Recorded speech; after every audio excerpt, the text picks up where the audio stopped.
fights with passion, and he inspires. Are you ready for a war?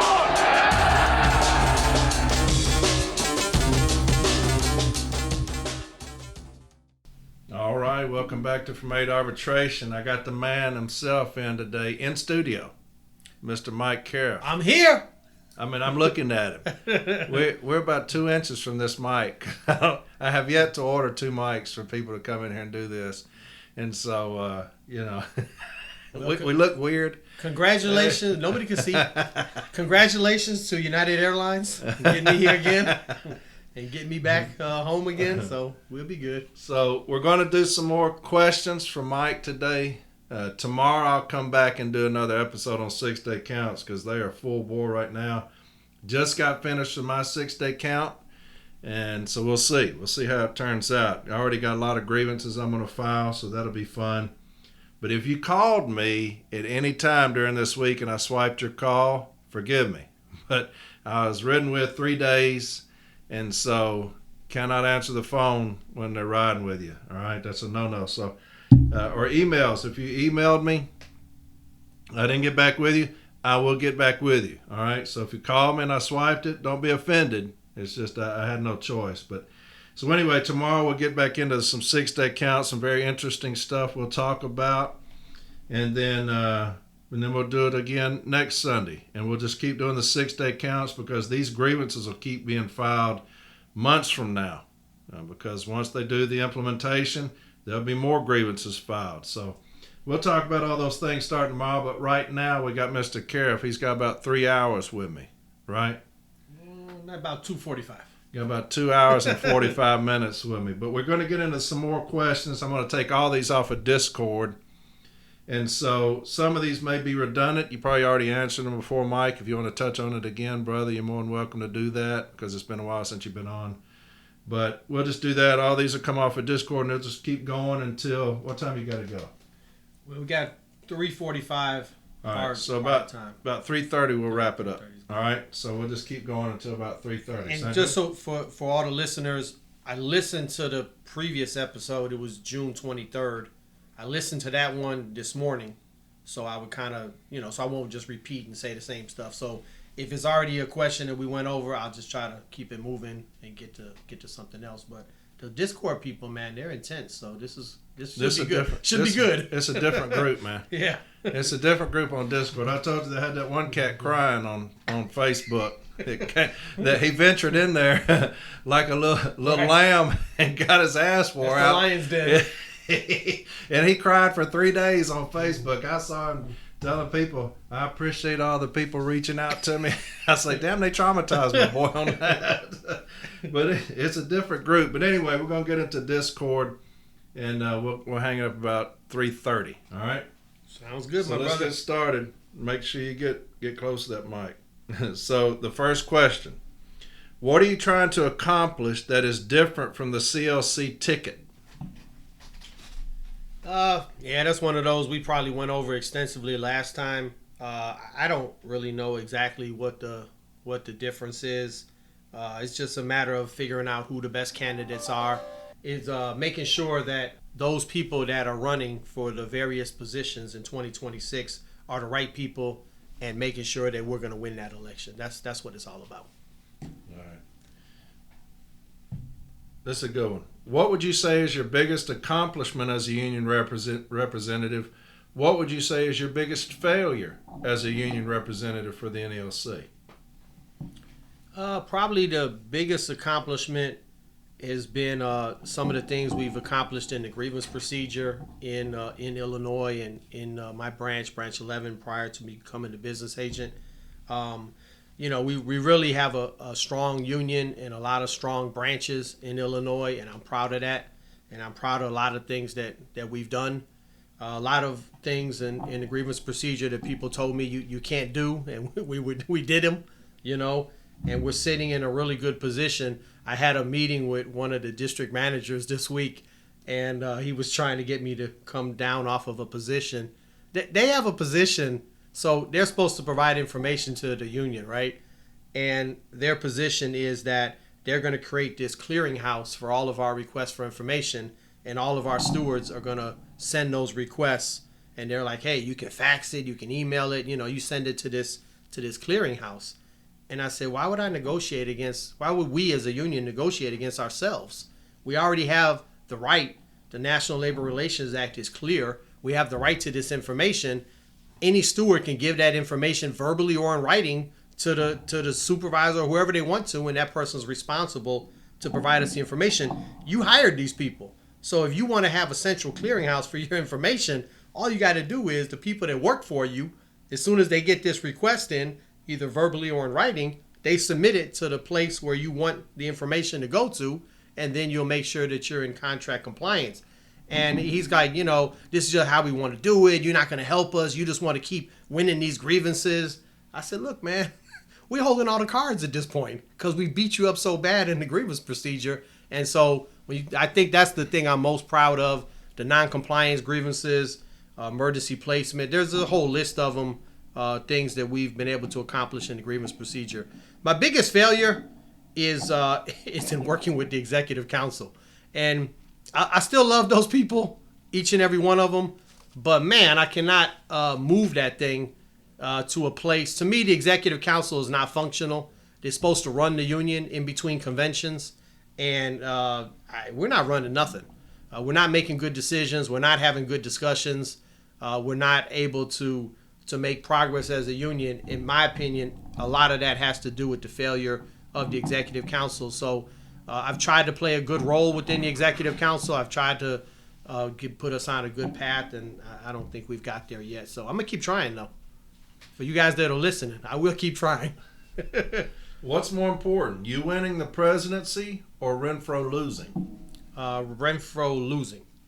Because if you rank the people you want as the president, I think let's say I think I'm number one, but that's debatable. But you list 1, 2, 3, 4, 5, 6, 7 on down the road, Renfro's 564, So hey, we even if I'm not the president, as long as we improve on the number 564, the 564th best person for the job, we can do better than that. So that would definitely be the goal. If the CLC can develop a platform that represents the interest of letter carriers on the workroom floor, not James Henry's platform, would you commit to the CLC platform while running for political office? Probably yes. I have to see what it looks like, but the Building of Fighting NALC has a platform. They have, I think, 5 things. 3 of them are definite yeses. A couple other ones might need a little more discussion, for me at least, And, the CLC comes out with a platform and says, here's our platform. I would definitely consider it, and if it looks good, I would endorse that platform, yes. All right. Now here we got into some that you may have addressed, but you might want to touch on them again. If not, just let me know. Did you leave the CLC? Has the CLC kicked you out? Well, the last time I was on, I was still kind of in, but at this point, I'm out of the CLC. We're still good friends as far as I know a lot of the people, and we still have a good working relationship, but I'm not in the CLC at this point. Well, I like how you said at this time. Yeah. See, it's like in Dumb and Dumber when you say, so you're saying there's a chance. I am saying that. I am saying that, and I purposely wanted to make sure that I didn't burn any bridges with anyone, but particularly people that I've had relationships with for a lot of years and people that I respect a lot. I'm not going to burn those bridges. So, no, those doors are always open. Okay. Now, you did answer this one. I'll ask it again. If you want to answer, you can. Why do you think that you would make a better national president than James Henry? Yeah, I did that 100% on the last one. Here's a good one, brother. Are you going to ask for an apology from Corey Walton for implying you're a cancer on his podcast? Yes. All right, next question. I don't know if he implied. I mean, you'd have to ask this Corey Walton guy, but that's what I heard. He's a motherfucker. I'm telling you. That son of a bitch is something, man. It's hard to track the guy down, especially when he's doing counting inspections. You can't get a hold of him.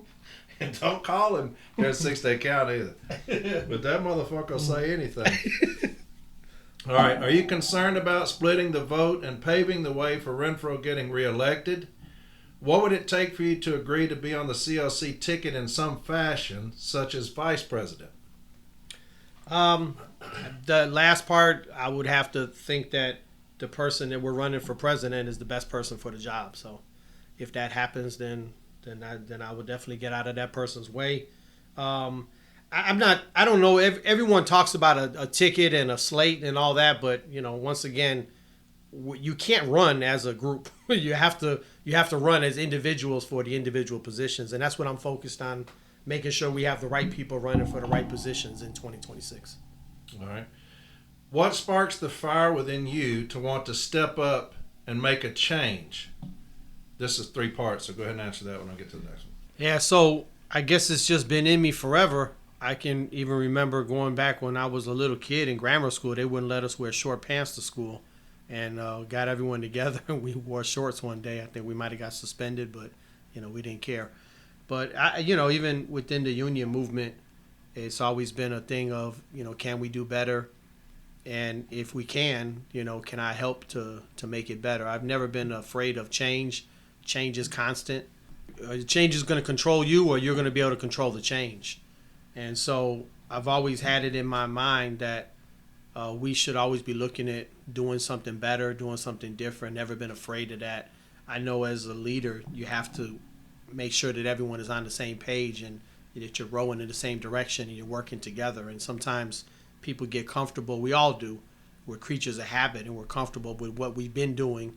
And that doesn't mean you don't look to the future and work at if something could be better or doing things a different way. So. All right. So now my laptop is screwing up. So Mike and I have been doing this. It's in minute 12. We've probably been doing this 35 minutes. And so it's going to be really choppy. And it's because I'm going to have to go through and edit all this stuff out where this thing it keeps cutting off on Mike when he's talking. So I'm writing times down so I can go back and edit this stuff out. So it's not Mike. It's my laptop. It's not working right. Some days it works great. Some days it does this right here where I'll do a 50-minute episode and none of it will work. So anyway, we're going to keep going. We're going to beat our way through this thing because you got to hurry up. Carriers in Nashville, letter carriers in Nashville, anyone know anything about, sound and stuff like that? Get your ass over here on a Sunday and help a brother. Yeah. We did the rap session on September 8th. And I had about 3 or 4 people working on the little technical aspects of it. There's a lot, and here you got me who knows nothing about nothing. Trying to, but this thing. Letter carriers have talent. Someone out there has got that talent. We've gotten 13 minutes and 45 seconds. I'll have to edit out about 30 minutes so far of where this thing is screwing up. So anyway, it's not Mike. It's my laptop. Okay. What kind of leader do you think the NALC needs? I think that we're in a time where we need a leader who is going to do things differently and going to be extremely aggressive. I think that we've, dug ourselves in a hole. I think we did really well for a while, and then I think we got a little complacent and expected things to continue to our people to continue to do well, and we really haven't been doing well lately, in my opinion. So we need change. We need aggressiveness and go after management and all the different little details. But yeah, I agree. We've got to get back on the offensive. Yeah, and we have got with these 2 clowns we have, and everybody knows how I feel. I'm not going to answer your question for you. You did a good job. But with these 2 clowns that we have right now, we are on the defensive. Everything management does, headquarters on down, they're on the offensive. We've got to get that back. So I agree. Yeah, we got to retool, reorganize, and get everyone, pushing in a forward direction instead of being on our heels all the time. And when you have somebody, though, Mike, that doesn't understand the workroom floor, and we talked about this earlier before we even started, this kid hadn't been on the workroom floor long enough to understand the workroom floor, and that is so important for somebody that's going in that position, is to understand the workroom floor, because that's where we are. That's where the city letter carrier is. And so things that you sign into existence, like these memos I always jump on, would not have had those times in there if you spent any time on the workroom floor. He spent more time at National than he has on the workroom floor. And that's telling to me because he can't revert back to those things. What was it like when I was on the workroom floor? He can't fall back on that. I'm about 50-50. I was 15 years from 94 to 2009. Even though I was a steward a lot of those years, but I was basically just a letter carrier, regular letter carrier. And in the last 15 years, I worked full time for the union, but I do go back and do carry mail from time to time. Matter of fact, tomorrow I'll be carrying my route tomorrow. All right. What traits and characteristics do you have that make you the man for the job? I don't know. I mean, I guess that's up for the members to decide, and I definitely encourage you guys to use a vetting process.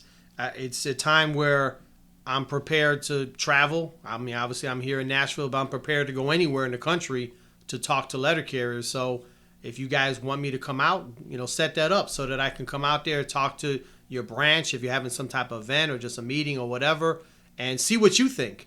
I can only just show you some of the things we've been able to accomplish. I can talk to you about my leadership style, but it's going to be up to the members to decide what are they looking for in a president in 2026 and beyond, and do I fit the bill, yes or no? I mean, that's up for you guys to decide. All right, what is your plan for educating new stewards and branch officers? Well, it's usually two different things.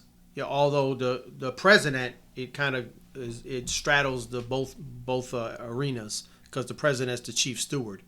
So the president is normally heavily involved in the grievance process. But for stewards, training on grievances, we try to do a bunch of different kinds of training depending on where you're at.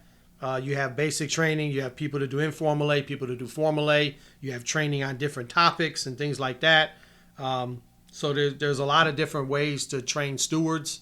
And then officers, I think we don't always focus on that kind of training, but the main training for officers is, how to run meetings, make sure that you're following the Constitution, that you have running a democratic organization because your branch is a separate entity, but you fall under the rules of the NALC Constitution, and you gotta follow through with all that. And then the money, the financial part of it, not just the accounting, but making sure that the members of the union are making the decisions that they want to make on how they want to spend their money, and that everything is transparent and that it's not your money or our money, but it's the members' money. So we do some training on that stuff too, but I think we're doing okay on that for the most part. What lengths have you gone to protect the letter carriers? As well, did the CLC refund your $500? That's like two different. They're not related, right? Those questions. It was the same person. I thought they were going in one way, and the second question, the answer Somebody was bothered. The answer is yes. It was no. There's no issue there. I got my money back. We're good. What was the first question? What lengths have you gone to protect the letter carriers? Whatever length is necessary. I don't know. Are they referring to something specifically? A lot of people want to hear about when I was arrested. I don't think I told that story last time. I've got your picture. Yeah. it's a little grainy, right? And I'll tell a story when you finish your story. Okay. So during that time, what year was this? It must have been like 2013. It was 13 or 14. Yeah, because I ran for business agent in 2014. But I was the vice president in Branch 11. And as full-time officer of the union, we would go around. We still do. We go around to the different stations, check on the carriers. You have the right to do that under Article 23 with, like, reasonable notice, I think the word is. But, reasonable is like whatever. So we would call ahead and we say we're coming and this and that. So the Chicago Post Office started telling us that reasonable notice was a certain amount of time. You got to give us 48 hours or whatever. We say, just like a street standard. No, you're not going to put a time because you don't set my schedule. I don't work for you. And so we would say the president was Mac Julian and myself, we're going to go into whatever office we want to, and we'll let you know when we're on our way. And if that means I'm calling you on the way there, or if that means I walk in the door and let you know that I'm coming in, to us, that was reasonable notice. So they started calling the police on us, the local police, and I had the police call on me maybe 3 or 4 times, and I would carry the J-Cam with me. So I bust out the J-Cam. I'd show them Article 23. Talk to the officers. They just show up there. Man, one time I was in Jefferson Park. It's across the street from the police station there. They came in with dogs and everything. And that's what I kept telling the Postal Service. I said, this is dangerous. You call the police, they think something's going on. They think they don't know it's a damn labor dispute. They think it's a danger. So they were calling the police, and I would talk them down. I'd show them the J-Cam. And we were out there in Norwich, Harwood Heights station. And these officers, they were trying to work with me. And they were on the phone with the Postal Inspection Service. And this guy was a real asshole that they were talking to on the other end. And so eventually I was there. And what I normally do is just walk around the post office with a notepad. Hey, how's it going? You got any issues we need to be aware of? Something we're not addressing? That kind of thing. So I had got through about 80% of the routes. And one of the officers comes over and he goes, look, man, you got to go. And I said, how about a few more minutes? I said, I got a few more routes here, and then I'll be out of here. He said, well, they're saying you got to go now. And I said, well, the problem with that is I don't work for them. I work for the members here at this Harwood Heights station. And if you can convince them that I need to leave, then by all means. But other than that, I can't leave because I work for them, and they're paying my salary, and I'm out here to help them out. And I got about 5-6 more cases that I got to get to. So the guy grabs my arm. I dropped the notepad and the J-Cam on the floor, and he put me in handcuffs and started dragging me out of there. The carriers all come out of their cases. They start, Attica. They're gonna have a revolt or whatever. I'm like, all right, this is cool. Cause I was telling you about when I was in that other station, Jefferson Park. Man, the dogs come in there. These carriers are sitting there casing their mail. Like, they didn't even come out of their cases. I said, man, what the hell's wrong with you people? But anyway, I don't know if it was just a day or what. But over there in Harwood Heights, they were up in arms. So anyway, they charged me with criminal trespass, and they charged me with resisting arrest. And that was the part where I had to drop the J-Cam on the floor. So the post office had probably a couple of attorneys. The state's attorney, they had I think it was about 4 attorneys total, and we had to hire an attorney. The National Union did not send us an attorney. We had to hire our own. The branch, picked up the tab on that, and they put me up for removal. We had to win. We won the criminal charges, and we won the notice of removal. We won both of them, but we had about 7 carriers come to testify to what happened. They did a great job. And we ended up not guilty. The judge threw out the criminal trespass pretty quickly because, we showed him the contract language. And he's like, it's obvious that you had the right to be there. And then the second charge was resisting arrest. And, the carriers were like telling their story. And they kept trying to trip up the carriers. So you're saying you're in your case. And did you really see what happened? And no, they did a great job. The union steward was Debbie Green. Shalimar was there, and there was a few other carriers, and they came and testified. And then anyway, I got the removal thrown out and the charges thrown out. So it was good times. I'll talk about the removal. Did you know that I was called to represent you? Yeah, you told me about that. Lou called you, right? Yeah. So Lou would call me back then, and he would send me all over the place for certain cases. So he calls me and says, hey, I'm going to have to send you to Chicago to represent somebody. I said, okay, that's fine. I said, what's up? He said, well, there's a guy named Mike Caref. I'd never heard of him before. Right. He said, and he got removed. He was a union representative on the workroom floor, and they arrested him and took him out.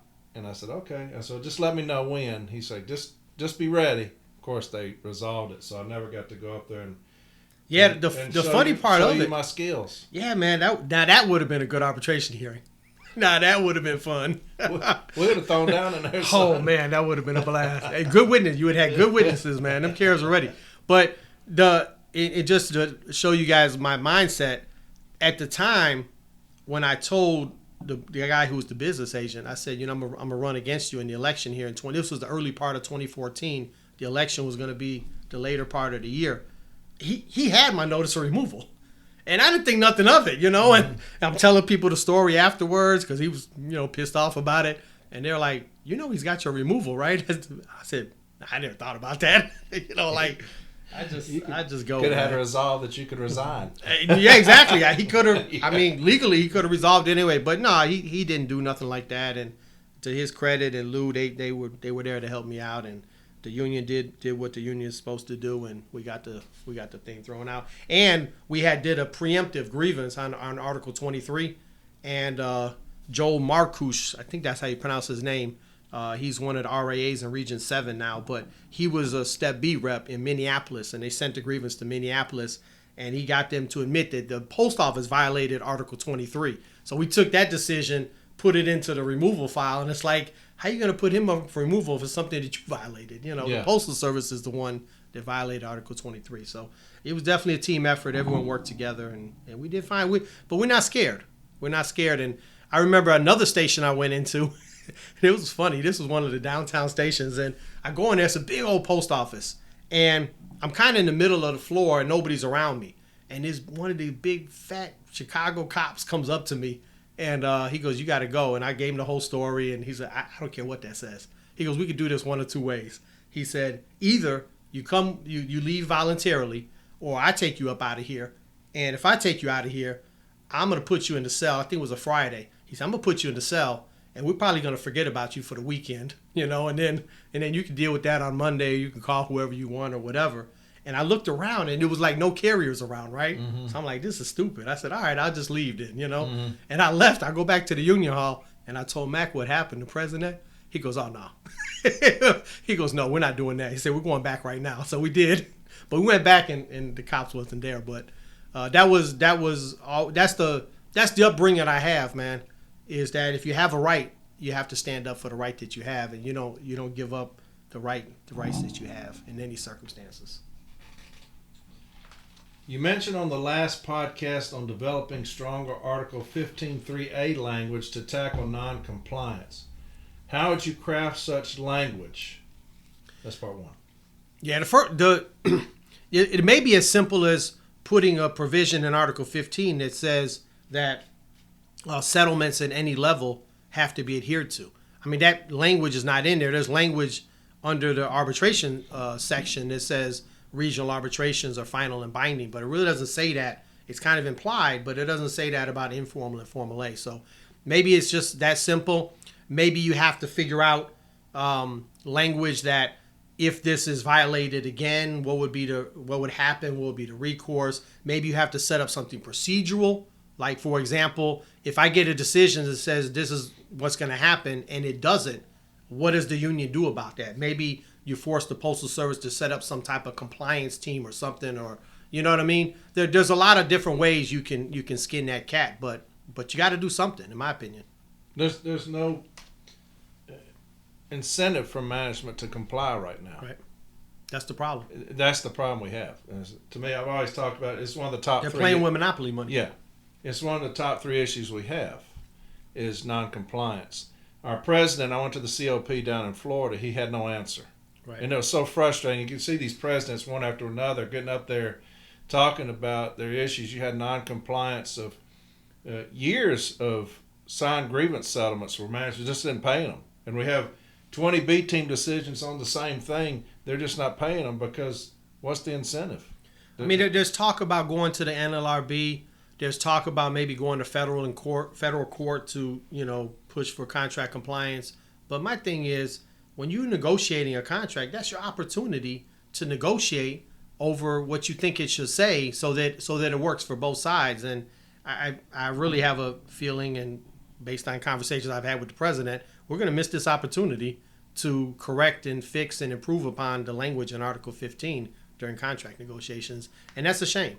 That's a shame. Yeah, well, they understand. The Postal Service understands noncompliance. The last few presidents have written memos incorporated into Article 19 about noncompliance. Right. You got 1517, one of the biggest ones we use. They understand. You mean Postmaster General? Yeah, Postmaster General. They understand noncompliance, that we gripe about that. It doesn't help. It doesn't matter. So there's their boss telling them it's not optional, yet it still is, because what are you going to do? And that's why people say, well, you're not going to get a change in the language in Article 15. I said, well, the Postmaster General, the head of the organization, Postmaster General / CEO has put out multiple documents and recordings saying that contract compliance is essential, it's important, it builds goodwill, it's good for the workforce, et cetera, et cetera. That's his official position. So you're saying we can't, based on that official position through collective bargaining, make any improvements in the Article 15 language that we currently have? I don't believe that. Yeah. No, we could go on with that for the rest of 2 hours. Furthermore, Renfro mentioned working with the Department of Labor on sanctioning the post office with non-compliance. How would you expand on such an endeavor? Well, I heard the same thing, and I'm waiting for the president to do just that, and he hasn't. So I don't know. To me, and I've talked about this before. To me, and I know Brother Noble put up. He was going to try to go to the NLRB about us not having enough arbitrators on the panels and stuff like that. And both of those things would be good endeavors. I don't know how successful they will be because of the same thing, which is that we negotiate a contract with the employer, we have a collective bargaining agreement, and then we don't like the results, and then we want to go to some outside entity and say, fix this, when we're not fixing it ourselves through negotiations. That's a problem. But contract compliance, there's multiple ways to enforce it, and I'm not saying take anything off the table. So I'm not an expert on the NLRB, or you'd have to consult with attorneys and see what would be feasible. But if that's a way to get better results, then let's do it. But the president has been talking for months about that and hasn't done it yet. I love arbitration. Yeah, me too. There's nothing better, right? Get the juices flowing, baby. There's no greater setting than arbitration. Why is our top two so afraid of arbitration?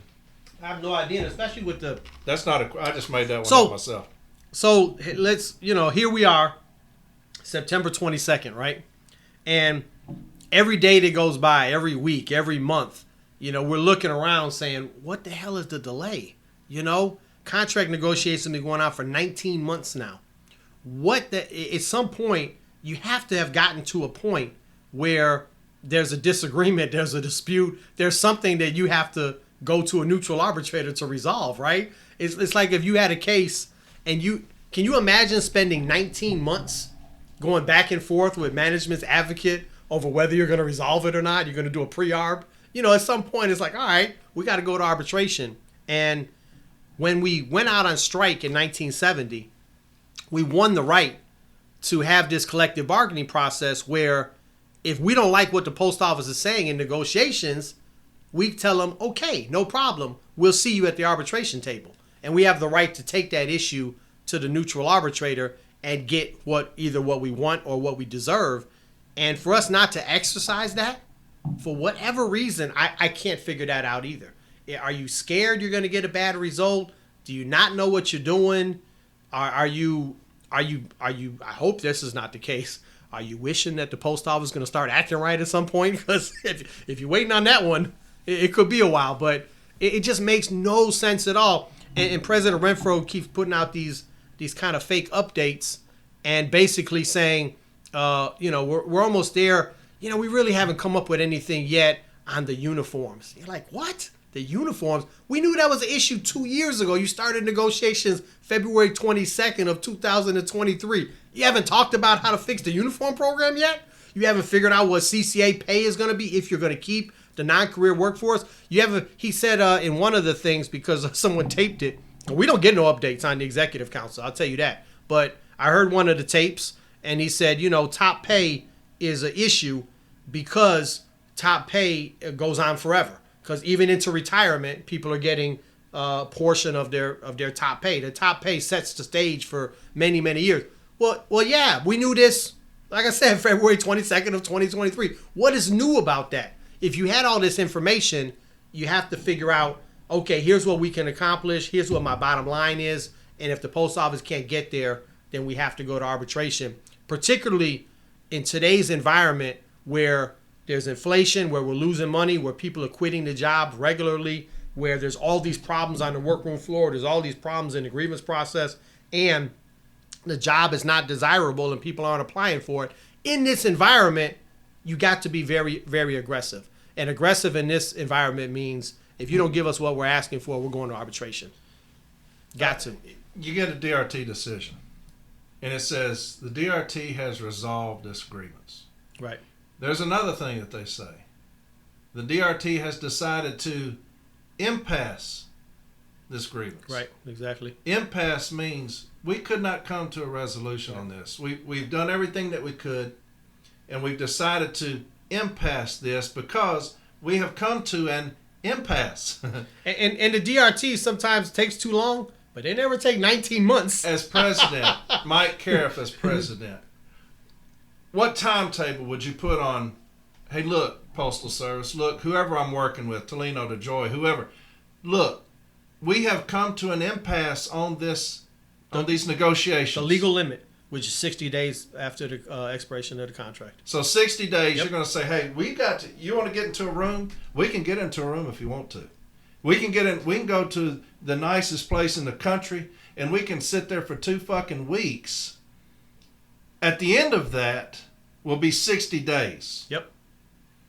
We have come to an impasse because we're not going to agree on anything. July 20th of 2023, we should have started arbitration. What would you be doing 500 days later? What would be reading the new contract? You know? Yeah, waiting on that vote. But, you know, this is, to me, it's bizarre. The fact of the matter is, in 1999, now, we weren't suffering under as poor of a contract as we have now, but we wanted to separate ourselves from the clerks. We wanted to go up a level, and we took it to the Postal Service. They didn't want to do that. We said, you know, carriers work harder. We deserve higher pay. We picketed. We went out there. We rallied. We whatever. We went to arbitration to get the award. It was 300 days from the start of negotiations to when we got the award, and it was over. And we won. We won. We put out a clear goal. We said, here's what we want to accomplish. And then we had leadership that got us there. This thing, what we're doing today, where it's been 19 months and we can't get a straight answer and no arbitration dates are set. And if and when we do get some type of negotiated agreement, there is no guarantee, or even there's no way to know if it's going to be terms that we're willing to accept. So, for example, the clerks, APWU contract. So they obviously their contract just expired last Friday. And so they had a longer period of time during the inflationary period. So they had more COLAs built in, and they also had they get 100% of the COLA. It's not prorated in their contract. So, and for PTFs, they get additional pay based on the holidays being spread out, which we don't get. So the clerk contract, APW contract, now without a raise, without a new contract, starting pay for a PTF clerk is $27.28 for a career PTF clerk. Meanwhile, for a letter carrier, and you know, 1999, we said we work harder, we deserve more, and that's definitely more so the case now than ever. And our starting pay is $22.13. Now that's an embarrassment. That's an absolute embarrassment that we've allowed that to happen, that we've sat here for the last 19 months and let that transpire. But it just goes to show you that when the president says we're going to get a historic contract and we're going to get all these raises, if you look at what the APW already has, $27.28 starting pay, would we accept anything less than, say, $30 an hour as starting pay? I don't think so. And the Building a Fighting NALC has said that that's one of their goals, when $30 an hour.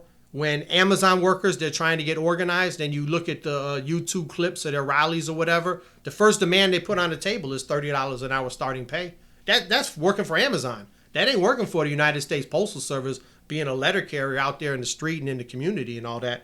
UPS drivers, they're going to get up to $49 at some point. They're already at, in their contract, they're already at $45 an hour for their drivers.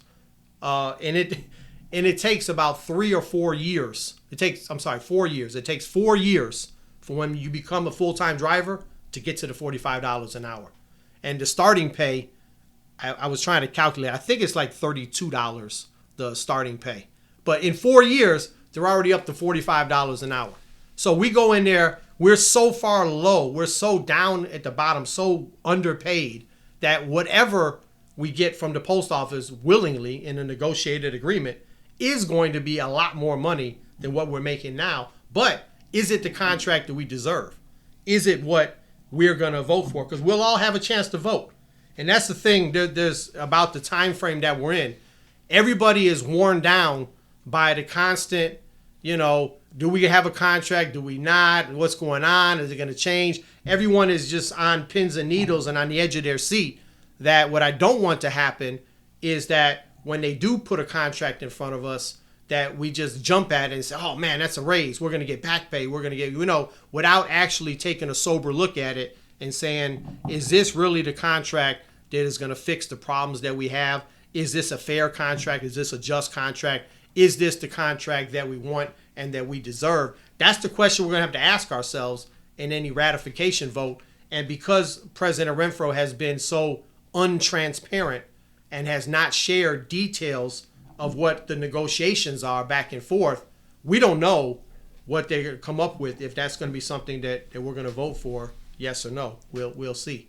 And while I'm on this point, that's why we had the rap session and we talked about having these rallies around the country on October the 14th. And I know a lot of places are already planning for the rallies, and that's great. And some people are saying, well, we might have the rally, but we might not if there's a tentative agreement. That's a bad idea. One, if you're waiting on a tentative agreement at this point, we're going to have to force that thing. It's not just going to come naturally or through the regular process. But also, if we do get a tentative agreement, it doesn't mean it's going to be a fair contract and it's going to be something that we're all going to be happy with. And it's still a time for us to rally. It's still a time for us to mobilize our members for a fair contract, for decent middle-class wages, for safety on the street, for a postal service that serves the American people, and that we don't allow them to deteriorate our service standards and things like that. So we're rallying October 14th, one way or another, rain or shine. Rain or shine. This is a rain or shine rally event all over the country. I know they're doing one at the New Hampshire State House on October the 6th. They're going to get a week ahead of that. I guess they don't want to do the Columbus Day weekend, but whatever you guys want to do in whatever area you're in, either your branch or your metropolitan area, get together, figure out what you guys want to do. Some people are saying, do I got to get sanctioned by the branch? Look, however you can do it, right? We do have the resolution from the convention, General Resolution 12 and General Resolution 12 is about holding rallies at key points during contract negotiations. And so that's the law of the land. That's the NALC's official position. If your branch is not on board for some reason, you can still organize that yourself. But I would think that most of the branches will definitely be willing to be on board and to assist you if you want to put that thing together. So, like I said, I know a lot. Like in Illinois, they're having about 7 or 8 different rallies in different locations. I know we'll have one in Chicago, but there'll be a bunch of other ones. But I encourage you guys, and let me know where those rallies are going to take place, so that I can put it up on the website and show everyone here's location. You have people that are willing to travel. They're like, hey, just show me where the closest rally is going to be. If I got to travel an hour or two, whatever, I'm willing to do it. Most of us will be off work that day, so give me that information if you guys can. I'll post it up and let's try to move this thing forward. What I don't want us to do is to get complacent and get defeatist and think to ourselves, hey, there's nothing we can do. The president is screwing us, blah, blah, blah. Look, we'll solve the president problem in 2026, but right now we got to see what we can do to move this thing forward, and getting out there on the streets and getting the rest of the unions on our side, getting the general public on our side. That's going to be helpful in whatever contract negotiations, or if we go in front of an arbitrator. All right, going back to what was the question? That was the question was about arbitration. The question was about what color is the paint on the wall. That was 30 minutes there of rabbit trail. But so let's go back to arbitration. I'm a brand new carrier. I'm a CCA. Okay. I have no idea about contract negotiations. I have no idea what goes on. Walk us through that, because you always hear that this contract gets ratified. Okay? We're already preparing for the next one, right? They say we immediately start preparing for the next one. So we spend whatever time preparing for the next contract. We're going to meet with management when required to meet with the service. And you say we've got 60 days. Walk the carrier through that has no idea what goes on right there, because some things won't be touched when you talk about the contract. Some things are just, they'll be left as is. There will be no kind of negotiation on that. We'll just agree those things will stay the same. There'll be some verbiage changed here and there. But you talk about pay. That will always be one of the biggest points of contention for the contract is pay. And so I'm a carrier. I have no idea what's going on. Because what you see is, and this is why I say that, when you look at social media, which is terrible sometimes, they're like, people will complain about the length of the contract. It's going on 500 days. And they're like, good. That means that the union is fighting for us. They're not giving in to management. Well, really, that was about 400 days ago. Yeah, I'm not buying that too much. Yeah. So they normally set, and they do, all the other postal unions set the same schedule. They set 90 days for contract negotiations. In our particular case, we lost most of the 90 days because the president wasn't at work at that time. But that's over with. We can't rewind the clock on that one. But you start on day one, and so we break out into committees internally to the union. This is how we do it, but it's a pretty good way. And what we want to do is we want to establish either what things we would like to see change, or what are problems right now in the current contract. And so you go through the whole contract in the JCAM in your committees. Like I was on the city delivery committee, so we had Article 8, we had Article 11, we had Article 12, a couple other ones, Article 7. So you're going through these articles, and then you're also going through the convention resolutions that the delegates have put forward as bargaining positions for the NALC, and then you're coming up with proposals on language that you would change to make things better or improve things from there. So that part of the process is probably good. We could have done that prior to February 22nd, but we didn't. We did it after February 22nd, which cuts into your window a little bit, right? Because I think that, at least the way I would do it, is at that point on February 22nd, when I'm shaking hands with the Postmaster General, I'm giving them a list of shit that needs to be fixed, right? So obviously the pay issues, the hiring process, but I'm telling them, look, the grievance procedure, it needs to be fixed. This is bullshit.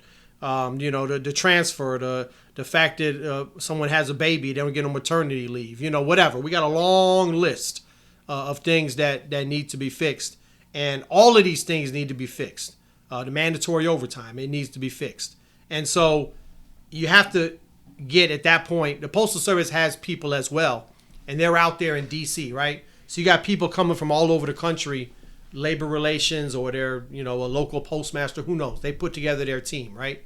And so you pair up in groups and committees or whatever, and you work on these issues. But before you can do that, you got to get commitment from the post office that they're going to work with you on these issues and improve upon them. Because if they're not willing to work with us, then we're just going to run out the clock and just go to arbitration. Because there has to be an end game to get them to the table. So you say, look, you're not willing to do nothing about this issue of mandatory overtime. Here's the current setup. You lay it out for them. You say, okay, right now you're completely in charge of staffing. You have the exclusive right to do the hiring in whatever way you want. That's under Article 3. We've given you that right. And you've taken that and you've butchered it. You're not paying people right. You're not treating them right. You got this process and a hiring process that doesn't work.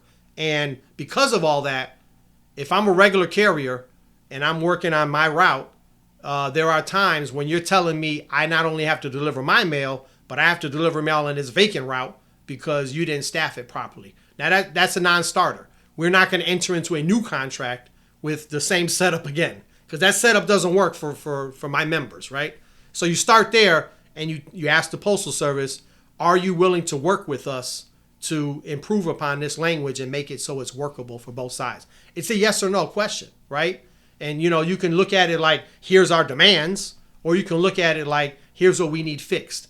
It doesn't matter how you say it. That's not the problem. The problem is that you're messaging to the Postal Service that we don't have to fix these things and these things don't have to be addressed, and we're still okay with entering into a new contract with you. No, we're not. All these things do need to get addressed, and they do need to get fixed. And so the process is that when you get to the expiration of the contract, if you don't have a new contract, you have to wait 60 days before you go to arbitration. It's in the law, and it's because we don't have a no strike clause. They call it a cooling off period because there's, the NALC, even though it would be illegal in our Constitution, we could call for a strike. That's part of our Constitution. That's our right as a union. We don't have a contract to walk off the job and go out on strike. So they wrote the law in that way, the cooling off period, to prevent us from doing that, at least in the first 60 days. And then the arbitrator, which they've set up a tri-panel system, and the tri-panel system is a good way to resolve issues. And so you have a person from us and a person from the Postal Service, and those two people can present, resolutions and agreements that don't have to go in front of the neutral arbitrator. And then you only take things in front of the neutral arbitrator that the two parties don't agree on. So it's a good system to get things resolved, and there's no limit on the number of things that you bring in front of the arbitrator.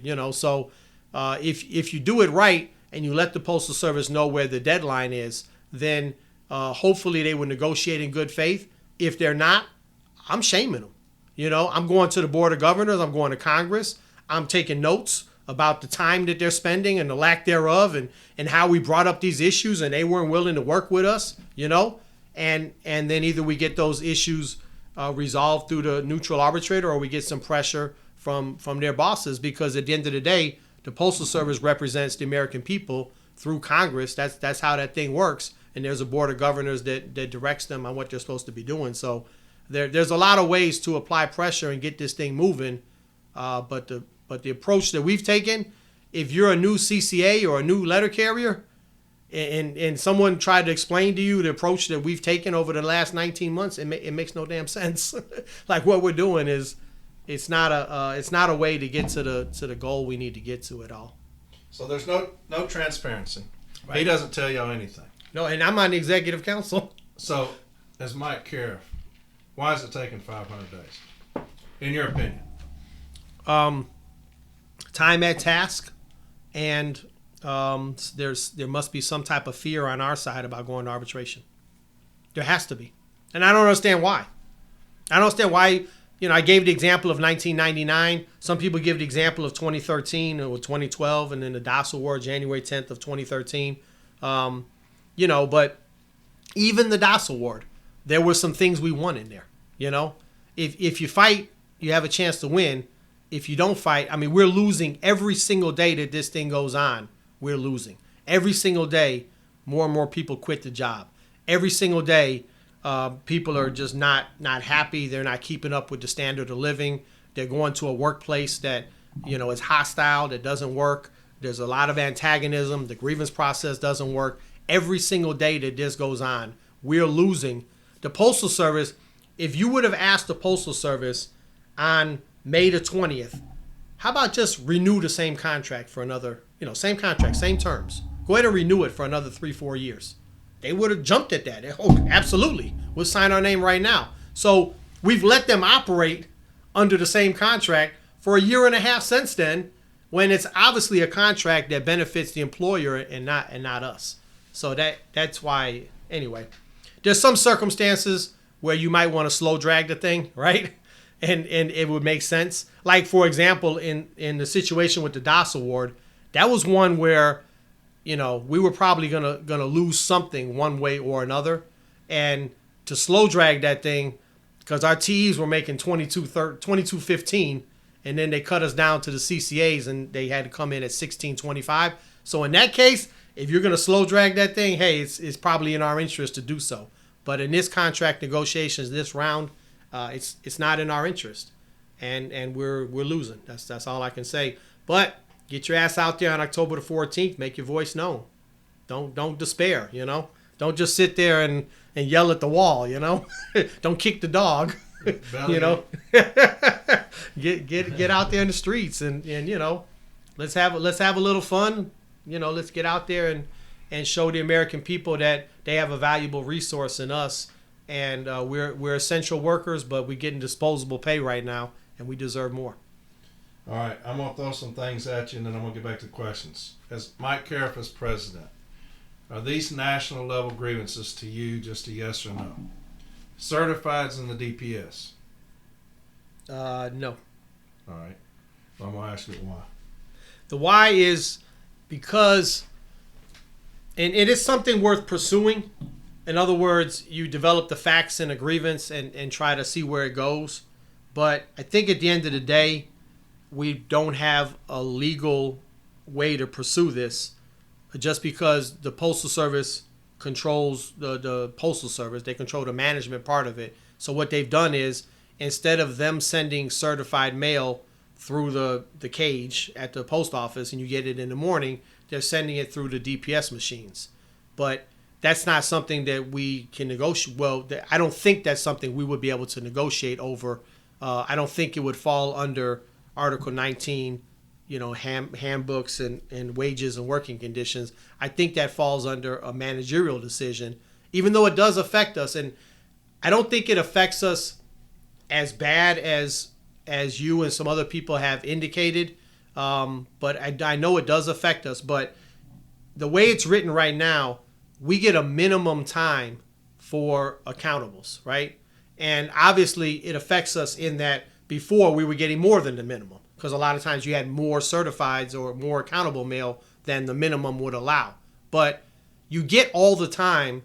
I mean, we don't work for free. All the time that I spend on the street handling that accountable mail, I'm getting that time.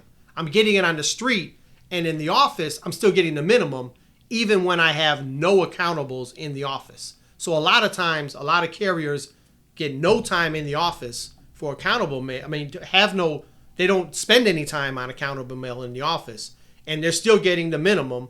And then on the street, I'm getting 100% of all of that time that it takes me out on the street. Now, we don't like it because it's cold out there sometimes and you're fumbling around with the damn certified. You should have had the chance to set it up in the office, blah, blah, blah. But, unless we're going to renegotiate some different terms, I don't think that's one we could win.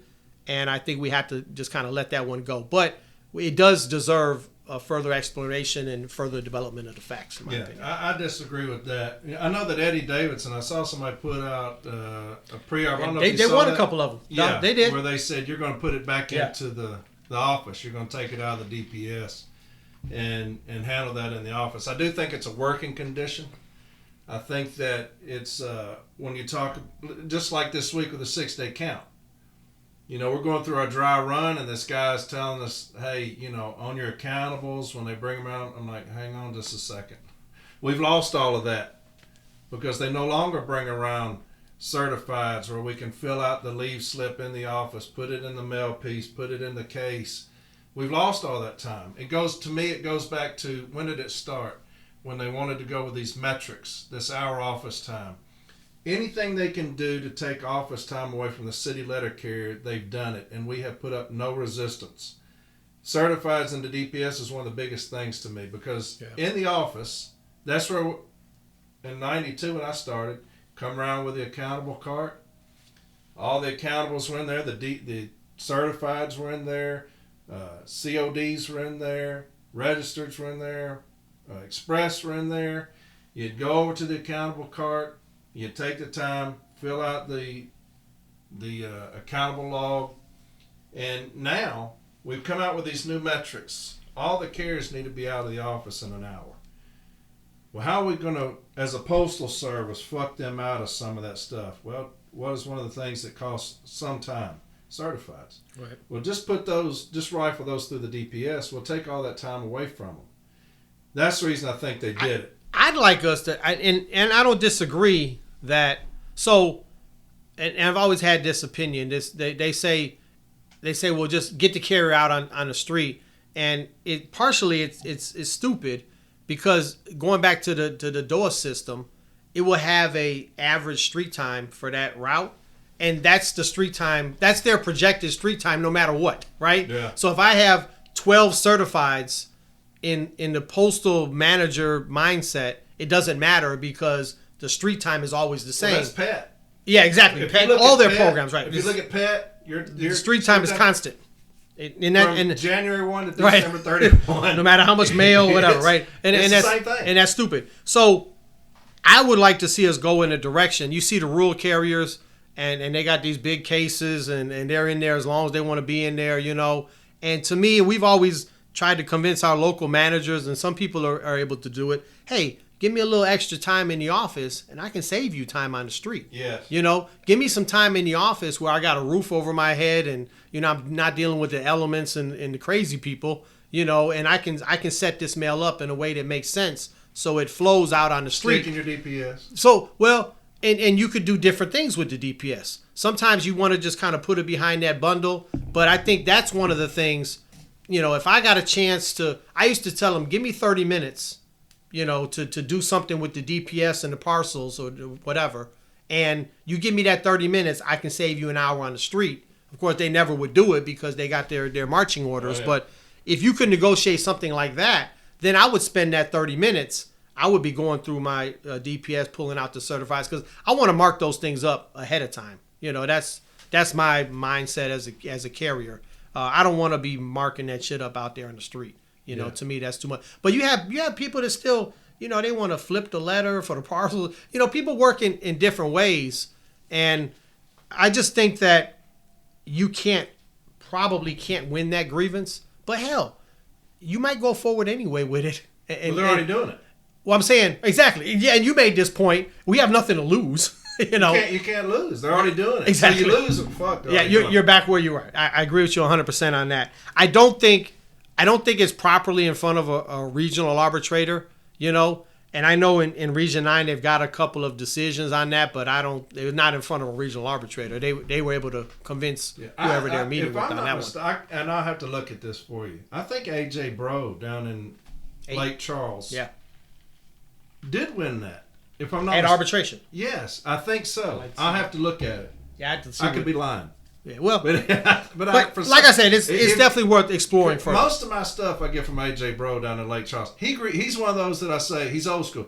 He grieves everything. Yeah, that's what I always say. And grieve you should. Everything. And you should grieve the fuck out of everything.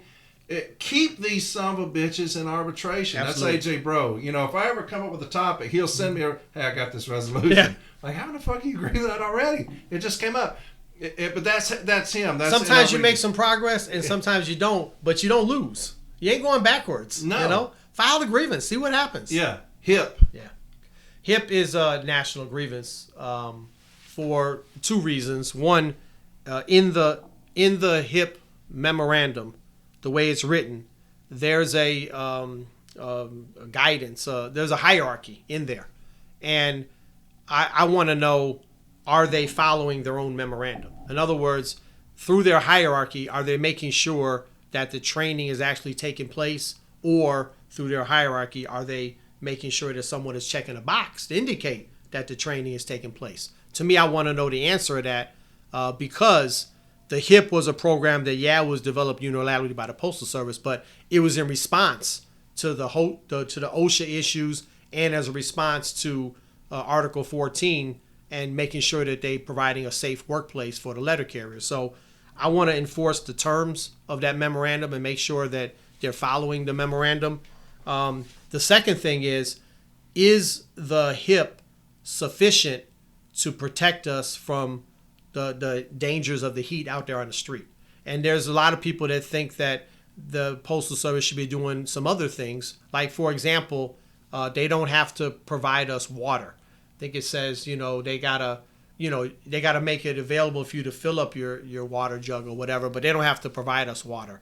And then that whole issue of taking authorized breaks. I want to make sure, I'd file a grievance on that shit. Yeah. Those scanner messages, take authorized breaks as needed. I think we should file a grievance on that because that goes against the teachings of the HIP, which are that, you take breaks as needed, not whether they're authorized or not. So I think there's a lot of way you can move on that. That's a national grievance to me. There's going to be a question coming up just a second. You're going to be delivering next week. Yeah. You know you're going to take breaks as needed in the heat. You've delivered long enough. Right. I know. And I got to acclimate myself. Yeah. And they're supposed to retrain you when you go back. But, I know. I'm going to take breaks. They will if I tell them to, man. They are so scared of me over there. They're scared of all of us. In Chicago, we got them beat up so bad. It's like, don't file agreements, because every agreement we file, we're getting paid. But I know I'm going to take breaks as needed in the heat. Right. But you have new carriers coming in. Absolutely. You got, especially CCAs. And I always say you got to protect your CCAs. The training's got to be foolproof. Yeah. And so when they see a scanner message that says, take approved breaks in the heat, take authorized breaks, you're sending them the wrong message. They're thinking, okay, I've got 2 10-minute breaks and a Right. 30-minute lunch. It's a dangerous message. And I've done several episodes on these dangerous messages, scanner messages. I agree. But yeah, the HIP, I agree with you on that. I think one of my branches filed a grievance on one of those messages, and they sent me the name of the person. They said, this is the person that they put in the RFI, and they followed the grievance. They said, we found out who sent out this message, but really that's a national grievance. If that's a message that's coming out from USPS headquarters, we should be filing a national grievance to enforce the terms, the safety terms. Wouldn't that be a beautiful grievance, though, to win that nationally and then say these scanner messages, imagine however the arbitrator is going to do it, and the next time they do it, the whole country gets an award of some kind of form. Right. Because they keep sending out these dangerous-ass messages. You just lost every carrier. Non-compliance for 200,000 people? Yeah. That would be a That'll beautiful change thing. that shit real quick. Yeah, I bet you they'd comply then. Here's one that we've never talked about this, but it does piss me off because our president's stance on it about it's an inconvenience. Spying using covert techniques. These stationary events, it's another metric. I talked about the hour office time as a metric. Then you had another one of these metrics is the stationary events. We're going to try to get these 9 million hours back. Yeah. And so we're going to watch the carrier with these scanners. We're not going to go on the street. We're going to watch them with these scanners. I think it falls obviously under the purview of 134 of the M39 handbook. Do you think, and I'm on the fence about this one, do you think it's a national level grievance? I think it's a grievance. I think I should grieve that locally. But as a president, would you think, you know what? You're not going to fuck with my people on these scanners with these. You got the scanner messages coming out about the stationary events, investigative interviews about the stationary events, some discipline about stationary events. At some point, do we say that we no longer consider 134 as viable? Does it no longer mean anything, spying and using covert techniques? Or do we say spying and using covert techniques is exactly what you're doing? We're going to get up enough data, enough grievances that have been filed, and we're going to take this in front of a national arbitrator and say this is what they're doing nationally. I think there's a pathway there, but it may be a small pathway. But essentially what they're trying to do is to rewrite the M39 without actually rewriting it. Yeah. Now, maybe if they rewrote the M39, obviously we'd have the ability to file a grievance on any rewrite, but maybe they'd win that, right?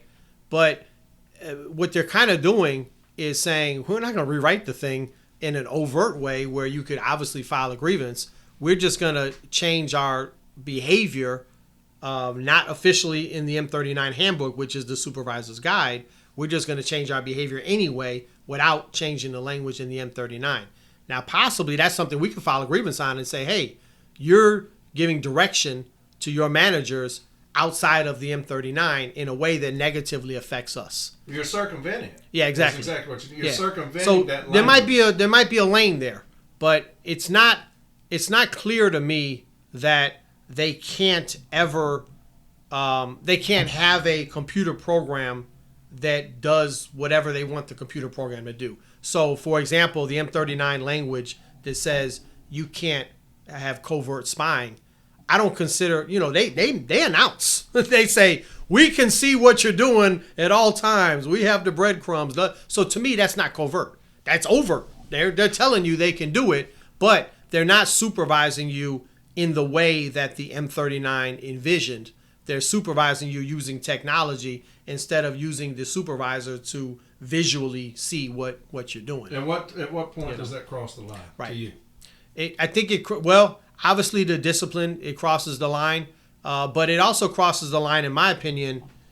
Actually, it does, not even the discipline. The discipline is already too far past the line. It crosses the line as soon as they want to harass the letter carrier about whatever they're looking at, as far as whatever the technology is showing them, as far as a time. Why were you sitting at McDonald's for 32 minutes when you only get a 30-minute lunch? Whenever they ask those type of questions, or they're trying to apply a street standard based on some supposed inactivity or how long you spent at this particular location or this sector segment of the, whatever, that to me is already crossing the line, because we don't have a street standard, and the M39 is clear that if you want to supervise the carrier, you go out on the street and you watch them. So that type of supervision, I think, crosses the line. Yeah. I think crosses the line every time.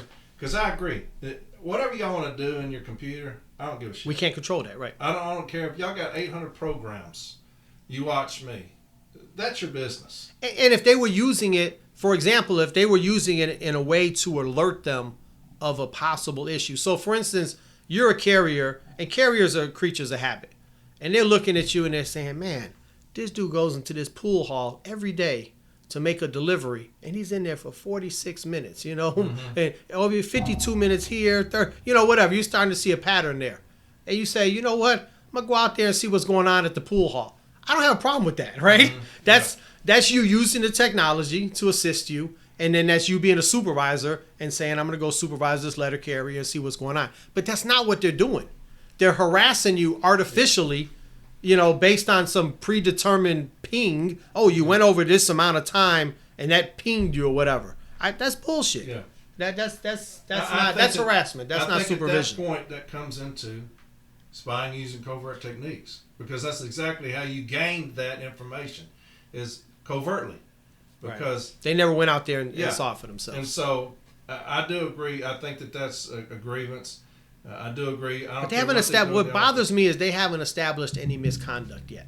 That's what bothers me. Yeah. The only way you can establish misconduct is by seeing it for yourself. Visibly. The fact that I was sitting there for 8 minutes, or I was sitting there for 30 minutes, it tells you nothing. Mm-mm. It tells you absolutely nothing if you're honestly trying to evaluate me as a supervisor. And to question me about that is a violation of 134 to me. Yeah. Now that part I agree. Now, yesterday you went here. What were you doing right here? To me, how did you gain that? I was sitting in the office and doing. I've talked about this forever, but those are just a couple of things. Let's get back to questions. Yeah, there's probably some other national grievances. You used to get all these step 4s, and you look in the MRS. The only way they got those step 4s is because they used to file grievances. Like your guy AJ would tell you, file a damn grievance and see where it goes, man. If they're doing it, just file a grievance. File a grievance. I mean, who gives a shit? We tell that to every basic union steward, right? File a grievance. File a damn grievance. And our national union, they won't do it, and it kills me. For much of NALC history, the term of office for national officers was 2 years. During the early years of the Sombrado administration, this was changed to 4 years. Should the membership amend the Constitution to change the term of office back to 2 years? Why or why not? I don't know. I'm trying to think, do I have an opinion on that, or would it be better or worse? I know that, having an election is a big expense, and, it requires a certain amount of resources, and you have a certain amount of turnover, etc. So there's a reason why they moved it from 2 to 4. Probably good reasons. There's good reasons to move it back to 2, I wish we had an election every 2 years right now. I was supposed to say, if there was ever Exhibit A, right. Why do you do it 2 years? If we could do it 2 months. Yeah.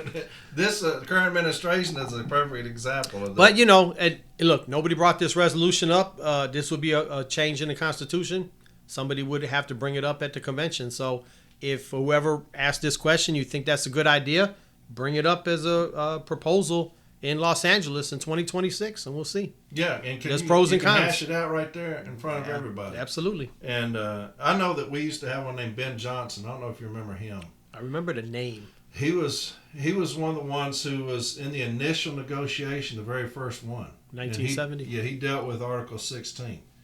And he would have been elected every year for 30 years. However long he wanted to go, he would have been elected. I think Pete Moss would have been the same way until he got unhealthy. I think he would have just kept winning. He had that much respect. He understood the game. But we don't have any term limits. Yeah. They're just talking about the length of the term. Yeah, that's what I'm saying. But you got some, though, like our current president. 2 years would be really good right now. Whew. So that we could go and get him out of there. Yeah. 4 years is what it is. Can we get like a little test drive next time? Put you in for about 60 days, see how it goes. For 500 days.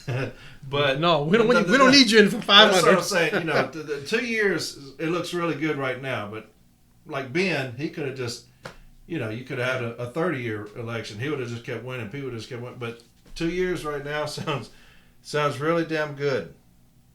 All right. What does regular in attendance mean? Wouldn't management need to prove someone wasn't sick unexpectedly to issue disciplinary action? Basically, you've earned a certain amount of leave, and generally, if you're within that leave balance, if you haven't taken off more days than what your leave balance allows you to be off for, then you're not irregular in attendance.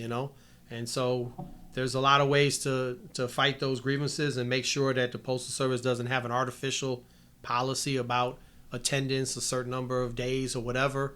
And also, if you're going to discipline someone for their attendance, you want to know if they've been a carrier for like 18 years, if they've been regular as hell for 18 years and they're just irregular for a couple of months or 3 months or whatever, does that make them, does that define that as irregular attendance? I don't think it does. There's a lot of ways. I really think the language is beneficial to us, and I think the Postal Service does not account for the amount of leave, especially with the FMLA. There's carriers can be off a significant amount of time. We earn a lot of leave, and then FMLA gives you up to 12 weeks per year unpaid if you want to take it. If you need it for a family situation or your own medical condition. And so when the Postal Service does their complement and figures out how many carriers they need to factor all that into account, and they usually don't. And then they're mad at the carrier for utilizing the leave that they earn. I think that's bullshit. But here's one of the biggest problems to me with. But then you have your people that don't care about this job, so they come when they feel like it. That's different. And they define regular themselves. They are irregular. That's different. But here's the problem with regular attendance. Management has no idea what it means. Right. They have an attendance control probably that's going to tell them this person's reached their threshold of 3 per 3 months, which there's no such thing as any kind of occurrences in any months. Management doesn't know, but the problem is most arbitrators don't know. Yeah. They're all over the damn place. I've got numerous arbitrators that are like you. As long as they got leave that they've negotiated for, right, as long as they've got it, they can use it. Now, if they run out of their leave, and then we've got a whole other issue. And there are some that say, hey, look, the Postal Service will require you to come to work. They don't need to double spends, having somebody cover your route. And so, yeah, they're going to restrict your attendance and how many you can take off. And why do they give me this much leave then? What was it for? For a catastrophic event? I mean, I guess. If I get my leg cut off or something. Or is that the only time I can use leave is when I got pneumonia? Yeah, except or for the flu, except for 513 of the M doesn't say that, right? So no, I mean it says if I'm incapacitated. So if I'm incapacitated, I should say, well, right here I had to, woke up, was throwing up, I was incapacitated. And that's why I say they should have the auxiliary workforce that they need, and I think in a lot of places they don't, and then they get mad at the carrier. But you do have places like where people are not coming to work, and that is irregular. That's different. But yeah. Anyway. All right. Having read the Weir and now the committee report, it appears that President Renfro's addiction issues were not a secret to most, if not all, at NALC headquarters, both staff and officers. Did you and the other MBAs have any knowledge of his dependency problems? I answered that in the last one. That's a duplicate question. I mean, that's the exact question. Okay. How is it that so many of our national officers could have been aware of this problem, in some cases for years, and not said a word to any of the members while still supporting him for president in 2022? When I answered the question on the June 23rd podcast, I just spoke for myself, and I don't really want to speak for anyone else. I don't know. You have to ask them that. All right. Has this ever been a topic of discussion at council? Only the in the meeting, President Renfro returned from his leave of absence in June of 23, and we talked about it at that time for a short period of time. All right. Here we go. When was the last time you personally shouldered a bag and carried your route? Well, first of all, we push a cart in Chicago for the most part. No bag? So when I was in LaGrange, I got a bag. Yeah. So when I was in LaGrange, that was the first time. So I worked in Chicago for forever. And then one day when I was the business agent, I was in the LaGrange post office, and this guy was like, "Where's your route at?" And I told him. He goes, "I live right over there." And he said, "Would you be willing to swap with me?" So we switched. I actually changed branches and everything. I ended up in branch 825, and it was in LaGrange for a couple of years, and I went and carried mail there, and they did things differently. One of the things they had a satchel. There was one woman that used to work with me in Chicago, and she was like, "Hey, here's how we do things out here in LaGrange." I was like, "All right." So I learned how to do that, and it was fine. I got used to it, but usually we push a cart in Chicago just because, and the way it's set up, the cart is more efficient. You have very compact deliveries. A lot of times, you're dealing with apartment buildings that go up, and so, I put like 6 bags on that cart, and so I mean I had a route one time where I could park in one location, and I had 4 relays. I go north, I go south, I go east, I go west, deliver a couple blocks in there, and that was it. I was done. I might drive off the packages. I had a school, whatever. So that's how we do it. It's efficient. But to answer the question, I think what the question is the last time I delivered mail was last September. But I try to go back once a year. I take leave from my union duties. I'll be doing that this week. So starting tomorrow, Monday through Friday, take leave from my union duties and go in and clock in and carry Route 16 over there in 22nd Street Station. To your knowledge, have any other current national officers carried a route in the last 5 years? If so, who and when? Yeah, I think that's a no. Brother Bill Jackson, one of the RAAs in my office, he goes back usually about once a year, carries his route. There's a guy named Dan Smith, president of Branch 4016 in the South Suburbs, full-time officer. He goes back and carries his route. So those are the ones I know of. But on the national scene, I'm not aware of anyone that does it. I try to encourage everyone. I think everyone should do it. It just keeps you grounded. You see new things out there, delivering mail that the mail mix comes in differently. People are doing things differently. You learn about the vehicles. You learn about the scanners. You learn about the thing today is how we handle the spurs is completely different than sometimes in the past. And you need to have that hands-on experience, in my opinion. And it just, I like being on the workroom floor, I miss being with my people and getting out there and getting the job done. I don't answer the phone for shit. I'm like you this week, when I'm out there carrying mail, I just, hey, call the office. You know what I mean? I told Tony Hudson last week, he's one of the RAAs, and said, hey man, you're in charge, brother. Just figure that shit out. Just don't fuck me over. Hey, whatever, But I'm out there carrying mail, and I'm when I was carrying mail regularly, I could do 2 things at once, But I really can't. I can't talk on the phone and deliver mail because I'm unfamiliar with everything. I'm learning. I'm out there stumbling a little bit, but I love it. So I'm looking forward to it. All right. Who would you nominate to be your successor as NBA?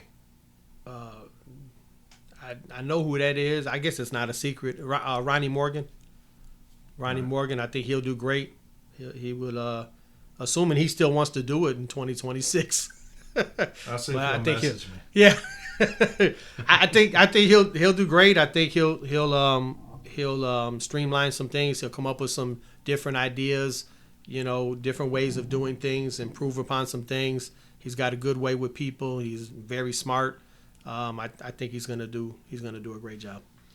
All right, here's a 3-part one. If the members want him, of course it's an election, so we'll see. What qualities do you look for in a good leader? I think the main thing is the passion, is the love, as you say, the love for your fellow city letter carrier. You can't replace that, right? And then after that, you're looking for people that have certain skill sets.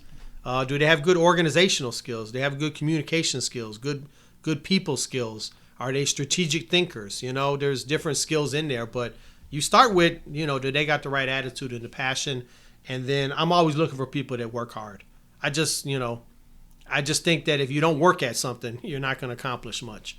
And I just don't have a lot of use for someone who's not willing to burn the midnight oil and not willing to give their all and work as hard as they possibly can to accomplish something for our members.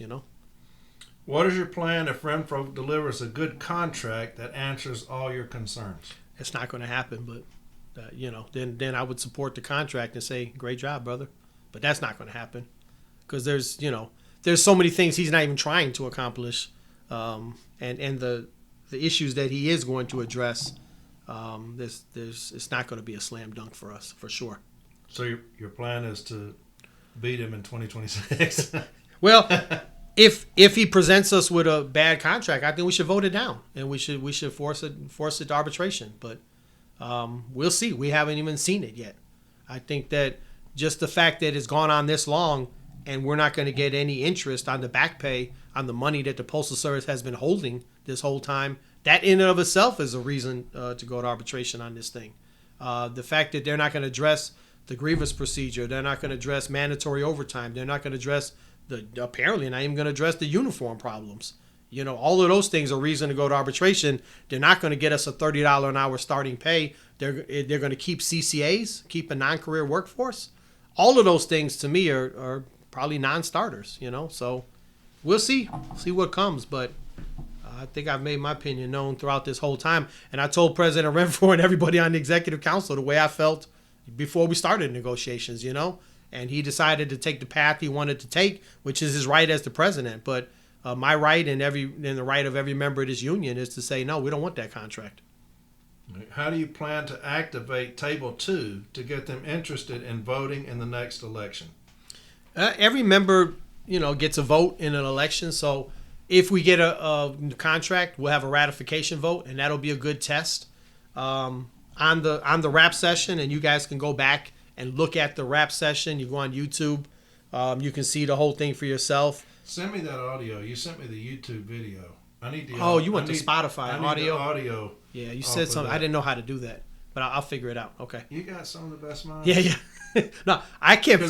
Someone will figure that out. Well, people are still reaching out to me saying, "Hey, you said you was going to put it up. You didn't." Right. You sent me the YouTube video. You want just audio and you can put it up. Zoom. Okay. All right. Hey, I'll send you the audio so you can put it up. But they can go to YouTube and look at the thing.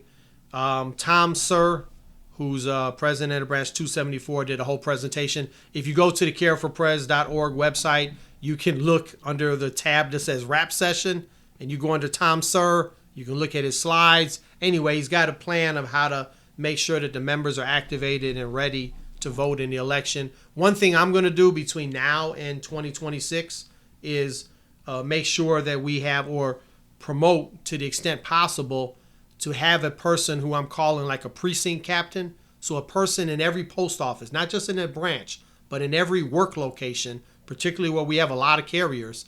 And that person, the precinct captain, has all of the contact information for the people that work there. And when it's time to vote, that's when you're communicating with them, making sure that they're checking to see that they got it in the mail. Some people got to go to their mother's house where they get their mail or whatever, right? To make sure that they're participating in the election. And then, we want to make it exciting and give people something to vote for.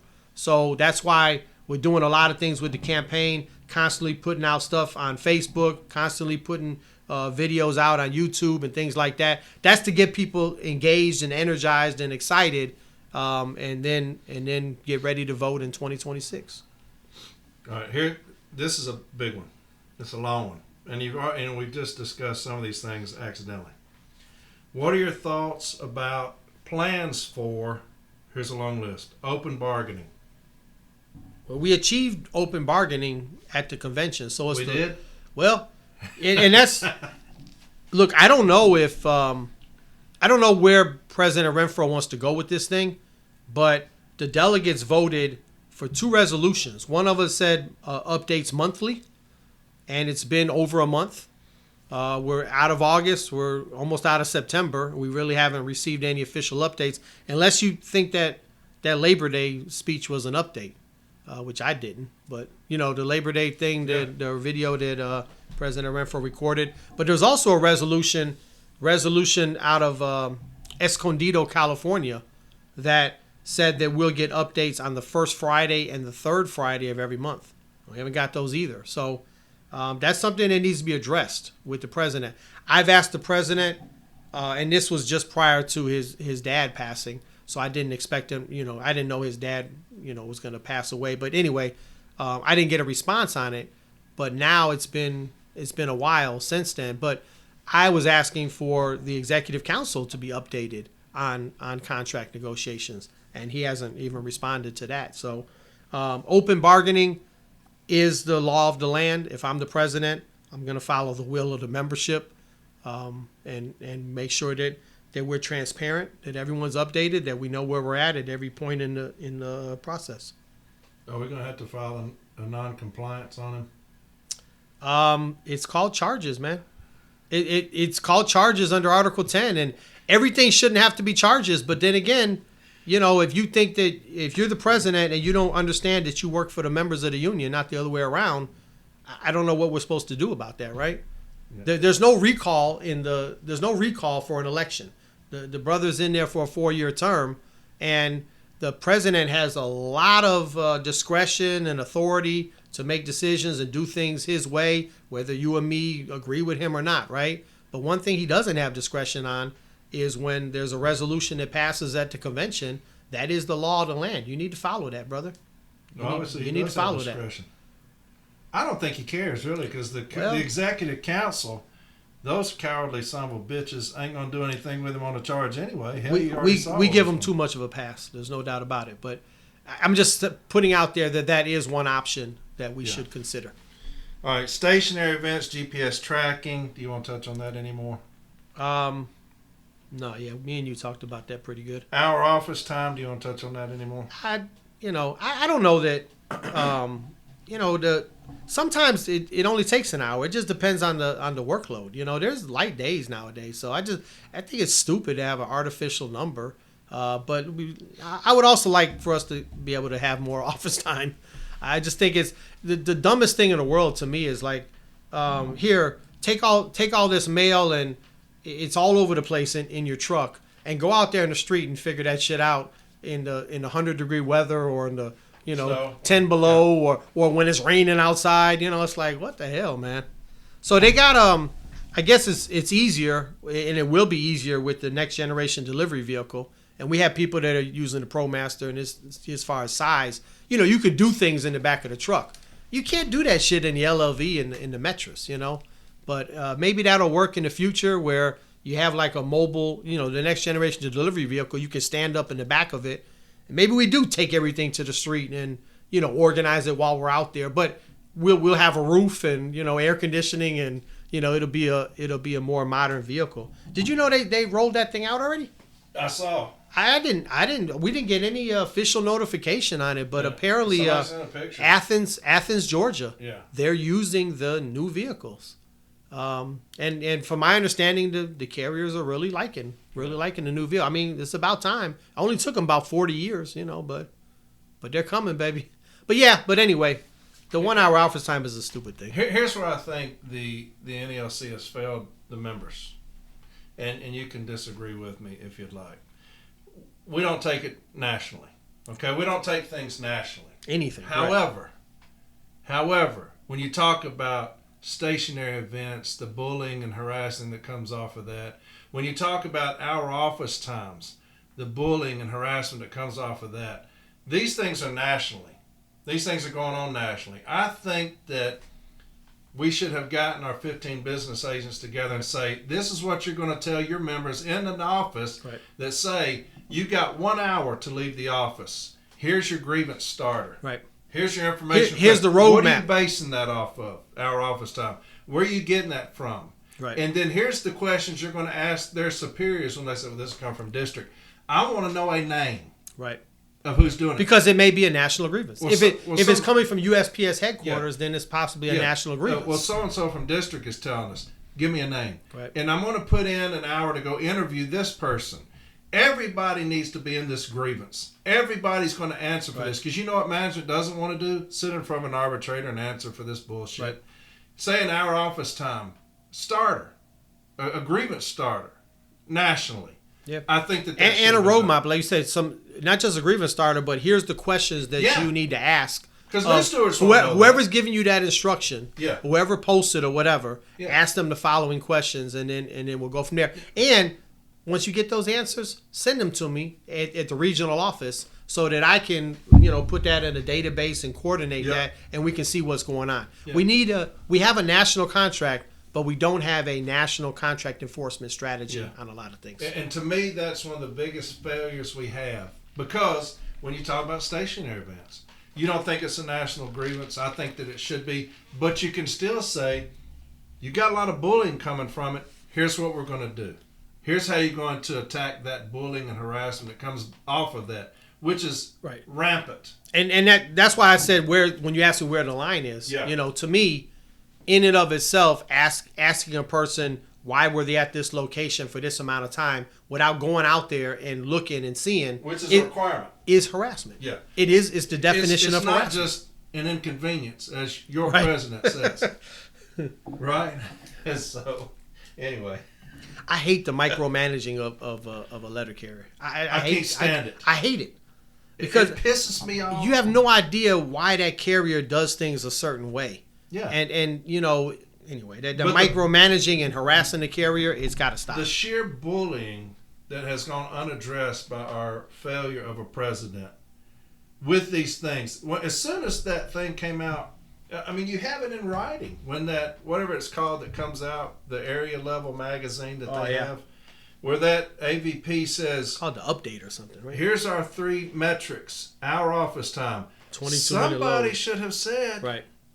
Hey, they're fixing to ravage my people on this workroom floor with this metric. They're applying a standard that does not exist in our contract. They've implemented their own standard. Right. So, what's the metric? That's one of my questions. What's this metric? Where did it come from? What is derived from it? I wasn't around back then, and you probably weren't either. But you hear the stories about that Kokomo thing, where they tried to apply, they tried to enforce these standards on carriers or whatever. Yeah. And they came up with a national strategy to combat that, and that's what we don't have. That's what we don't have. All right, we gotta get moving. We got about 30 more minutes. Non-compliance, I know, but I'm on 7 of 93 on Discord. So non-compliance. Do you want to touch on that anymore? No, other than to tell people that.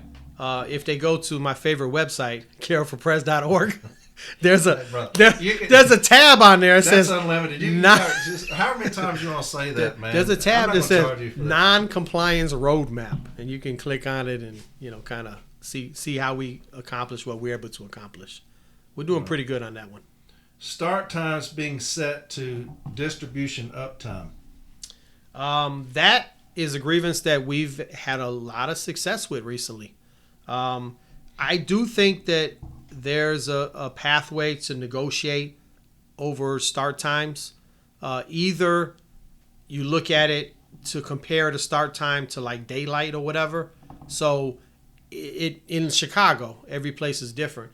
But in Chicago, at the worst time, at the winter solstice, right, where there's the least amount of daylight hours, it's going to get dark at 4:30.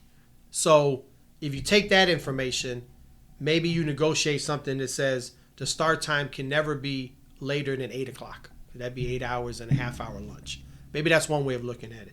Maybe you negotiate that when I bid on an assignment, and I'm the regular carrier, that is my start time unless I bid off the assignment. And then when they post it, they could post a different start time. So you could kind of negotiate that way. But what we've been doing is winning that grievance one of two ways. When they permanently changed the start time, did they follow the M39 and the distribution uptime and all of that? Or two, did they negotiate with us over the start time? Because there's been rulings from the NLRB that start times is a condition of employment, is a working condition, and they should negotiate with the local union and not just set those start times without any negotiation. So we've won a lot of those, locally. Not all of them though, but I think we could use a little help, especially when Brother Gates died last year. In the state of Texas, I think the whole state. I don't work in Texas, but in a lot of places, either around Dallas or in the whole state, they moved back to starting times, right? Mm-hmm. That was your opportunity to try to get some type of agreement with the Postal Service at headquarters level. Look, we don't want to have to shame you that you're out there killing us in this damn heat. Why don't you agree to have some type of parameters on start times that makes sense? That was our opportunity, and we just completely dropped it. You have so many arrows in your quiver just for that right there with these scanner messages. Yep. The falsification. Oh man. The start times. So many arrows in that quiver. We just fucked that up. But Sunday start times. I don't think that's an issue. I think it's that they've made it nationally. I think it's like 10 or 10:30. Now there is an issue if the clerks are doing our work on Sundays. We have, that's all of that is our work, and they'll go so far as to have the clerks to scan the parcels and then actually load them in the vehicle or put them in some type of order or whatever. All of that should be our work, but there's no set start time on a Sunday. It's an NS day for that assignment, and it's not a bid assignment. So, but Sunday work now. Here's a little pet peeve of mine, is that, we have full-time assignments based on the amount of work that we have. And now there's so much work that we're doing on Sunday, none of that time counts toward full-time assignments. I think that's wrong. I think that you should be able to take the amount of work that's in a particular location, city carrier work, or the hours that the city carriers are spending, divide that by 40 in an average week, and say, okay, here's the number of full-time assignments that we need. All of the Sunday work doesn't lead to full-time assignments, and particularly with the non-career workforce, and even the PTFs, because now the PTFs are losing like $1 an hour because at the first step you don't get paid. That holiday pay is not built into the PTF pay, and it makes it go down. So becoming a full-time regular and the number of full-time assignments, we need to chase that. And we don't have enough full-time assignments. And to me, that's the problem with Sunday. We'll deliver any time of the day, whatever, but all of our work should count toward full-time assignments, and it doesn't on Sunday. So I don't know if the issue is start time, but sometimes they start late and it pushes them into darkness. So that could be that issue as well. But anyway, other than that, I don't think it's grievous. Let me ask you this. And if you don't know, you don't know. You may have dealt with this. I don't know. You got your schedule that says Amazon Sunday. Amazon delivery, right? Yeah. CCA scheduled for Amazon delivery on Sunday or this. That's what the schedule says, Amazon delivery. However, we're delivering everything. We're delivering everything. Right. You'll have 6 skids of, I'm just making up a number, 6 skids of Amazon, and you'll have 10 GPs. You'll have 8 Gaylords filled with Target, Walmart. Every package known to man will come flooding in there on Sunday, and they deliver those. Why do we let that happen? Yeah, well, man, I'm a big fan of us delivering everything all the time. Mm-hmm. I'm a big fan of us being the delivery mechanism for America. And what people want delivered now is these packages, and that's great. And I don't think we should turn down any work. I think we should deliver the Target package on Sunday. I'm just saying we should have the full-time assignments, that are represented by that amount of work. So I don't call it Amazon Sunday. Yeah. But the way the Postal Service has set it up, when they deliver on Saturday, doesn't count toward that full-time assignment. And then when they go test your route on, let's say, Monday, you ain't got no packages to deliver because they deliver them on Sunday. Yeah. Or they have this thing where they'll bring someone in at 6 a.m. to deliver your packages. Or the packages come in late and they have someone deliver it on the back end or whatever, Yeah. So, to me, none of that matters. It just matters that you have the right number of full-time assignments for the amount of work that's there. And that's where we're failing. I think that my CCAs are going to be screwed. I think one of the concessions we're going to give is because of Sunday delivery, because of holiday delivery. The Postal Service does not want full-time carriers in there on Sundays. They do not want full-time carriers in there on holidays. And I think that the CCAs are going to be the sacrificial lamb. That's one of those things. You'll see the CCA still in this contract, and one of the biggest reasons is I don't believe that we will do that because of Sunday delivery. Yeah, I mean, like I say, we don't want to discourage the employer. We don't want to discourage the damn Postal Service at all from chasing growth, new delivery, new revenue, because they're really bad at it right now. So it's like I'm not trying to discourage them in any way. But the CCA, we're talking about doing away with the CCA craft.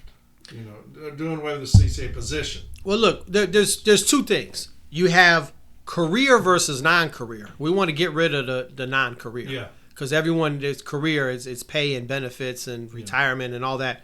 But we know we have to have a full-time workforce and an auxiliary workforce. Yeah. And there's an advantage to being full-time versus part-time flexible or auxiliary or whatever formulation you come up with. But the CCA thing, there's no advantage for us in that. It doesn't help the company. The company just is able to pay us less. It's a scam. That's the reason I think that you're going to see the concession made by this president on the CCA. And I hope it's not true. Well, he's already indicated that he would probably agree to a contract that keeps CCAs. Which is disgusting to me. I don't know how you can. They're treated. I don't know how you can say that contract is acceptable. They're treated like second-class citizens. They're paid like that. Anything that we can't defend somebody, to me, is asinine. Take the name city carrier away from them if I can't defend them. Because it drives me nuts that I can see a good carrier come in and get railroaded, and there's not shit I can do for them. Well, one thing that, and this is maybe off topic, but if you're going to have a non-career workforce, CCA, the only place it makes sense at all is during a probationary period. If you said, for these 90 days, you're not a career letter carrier. If you pass the 90 days, now you're a career letter carrier on day 91. That would make some sort of sense. Yeah. But the way it is right now, it just makes no sense. It's just a way for the employer to pay us less and treat us worse. And they're treated like hell. Yeah. Pisses me off. The scheduling issues too. And the scheduling issues would apply for a CCA or a PTF, but there should be a schedule that you can count on so that you can have a personal life. Yeah. To me, the CCAs can influence this vote if he keeps that position. Right.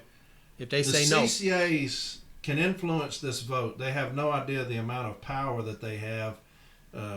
Just them alone voting would have won this last election.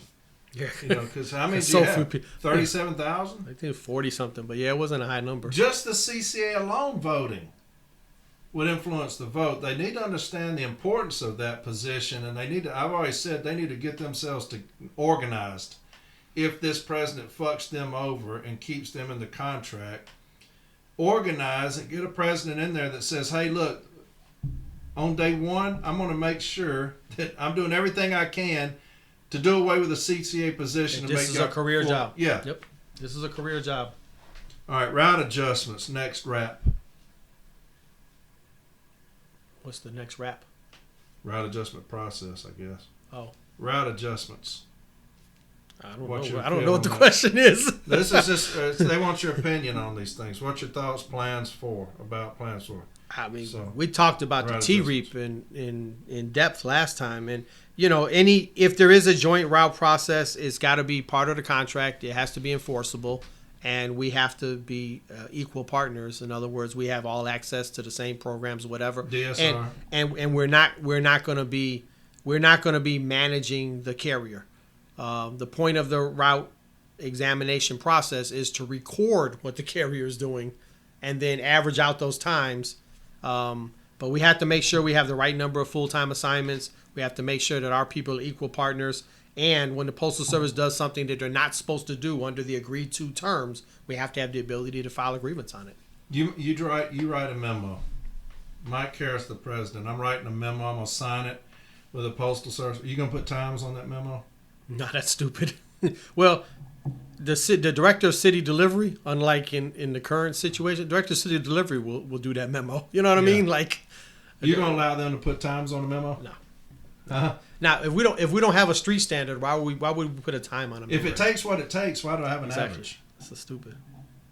That makes no sense. And if you ever listen to me, It didn't make no sense when it came out.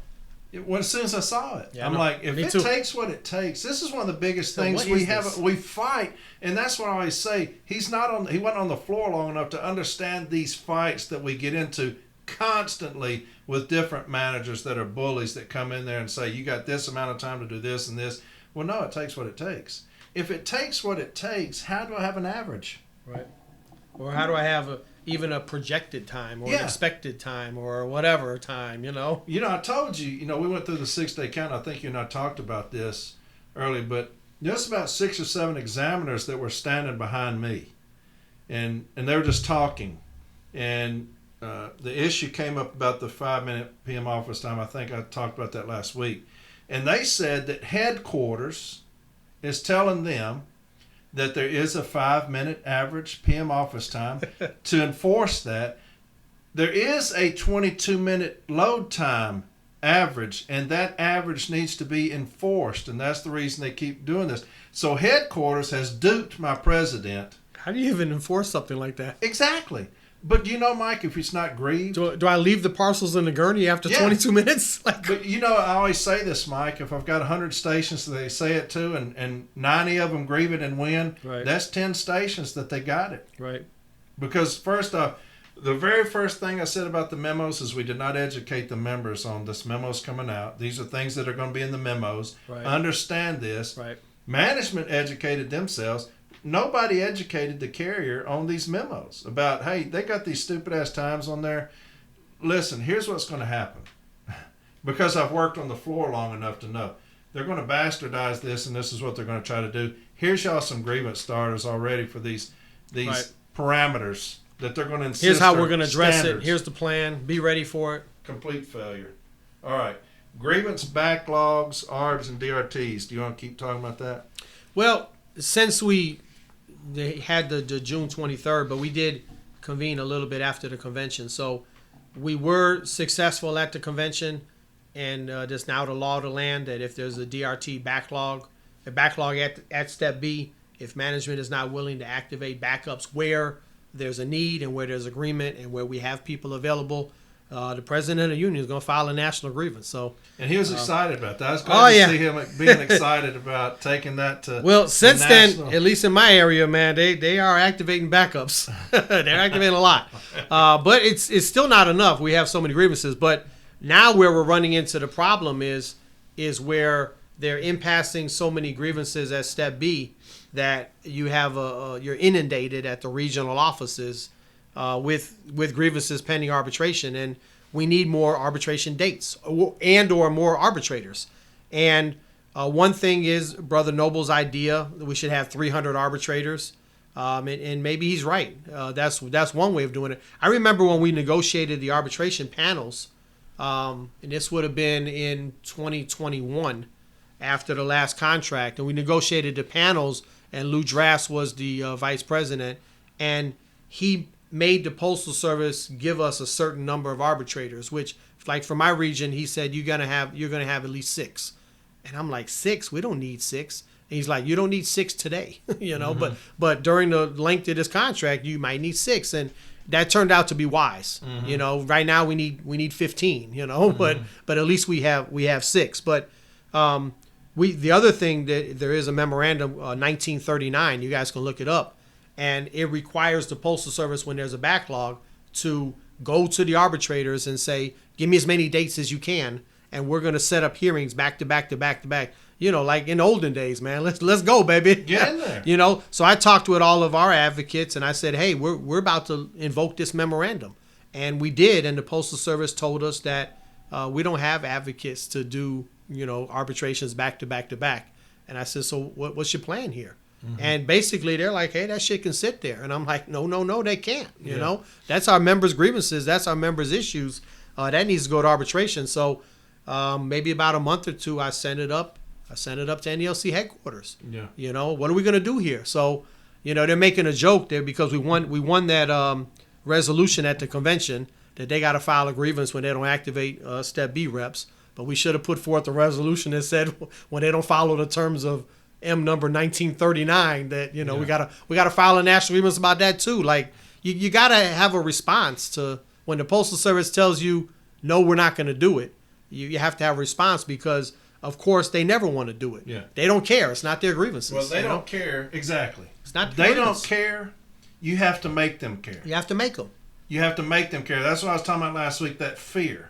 They fear us in certain areas. They do not fear my president because he's a coward. You're either going to negotiate better terms in a collective bargaining agreement or do contract enforcement. You're going to file national grievance or whatever, or you're going to take them to the NLRB if you think you can get that way, or one way or another. You got to get them where they don't want to be because where they want to be is they could do whatever they want, and we don't have the ability to address the thing through the grievance arbitration procedure. They didn't file the grievance. They don't give a damn about the grievance. They didn't file it. We did. So they don't give a shit about the grievance throughout the entire process. They didn't want to resolve the thing, right? Yeah. We gotta bring them kicking and screaming to the resolution because at Informal A and Formal A and Step B and impasse review, they sat there and looked at that issue and said, "Nah, we're not gonna apply the appropriate remedy." You can make them care. Yeah. You can make them care. All right, union training and education. You want to talk about that still, or? Yeah, I think we went over that a lot the last time, and a lot of that. I was gonna tell you guys I updated, and we're gonna update it regularly. But if you go on to the website and look at the plan, the Caref plan for like the platform. Where is that at? Is it careforpress.org?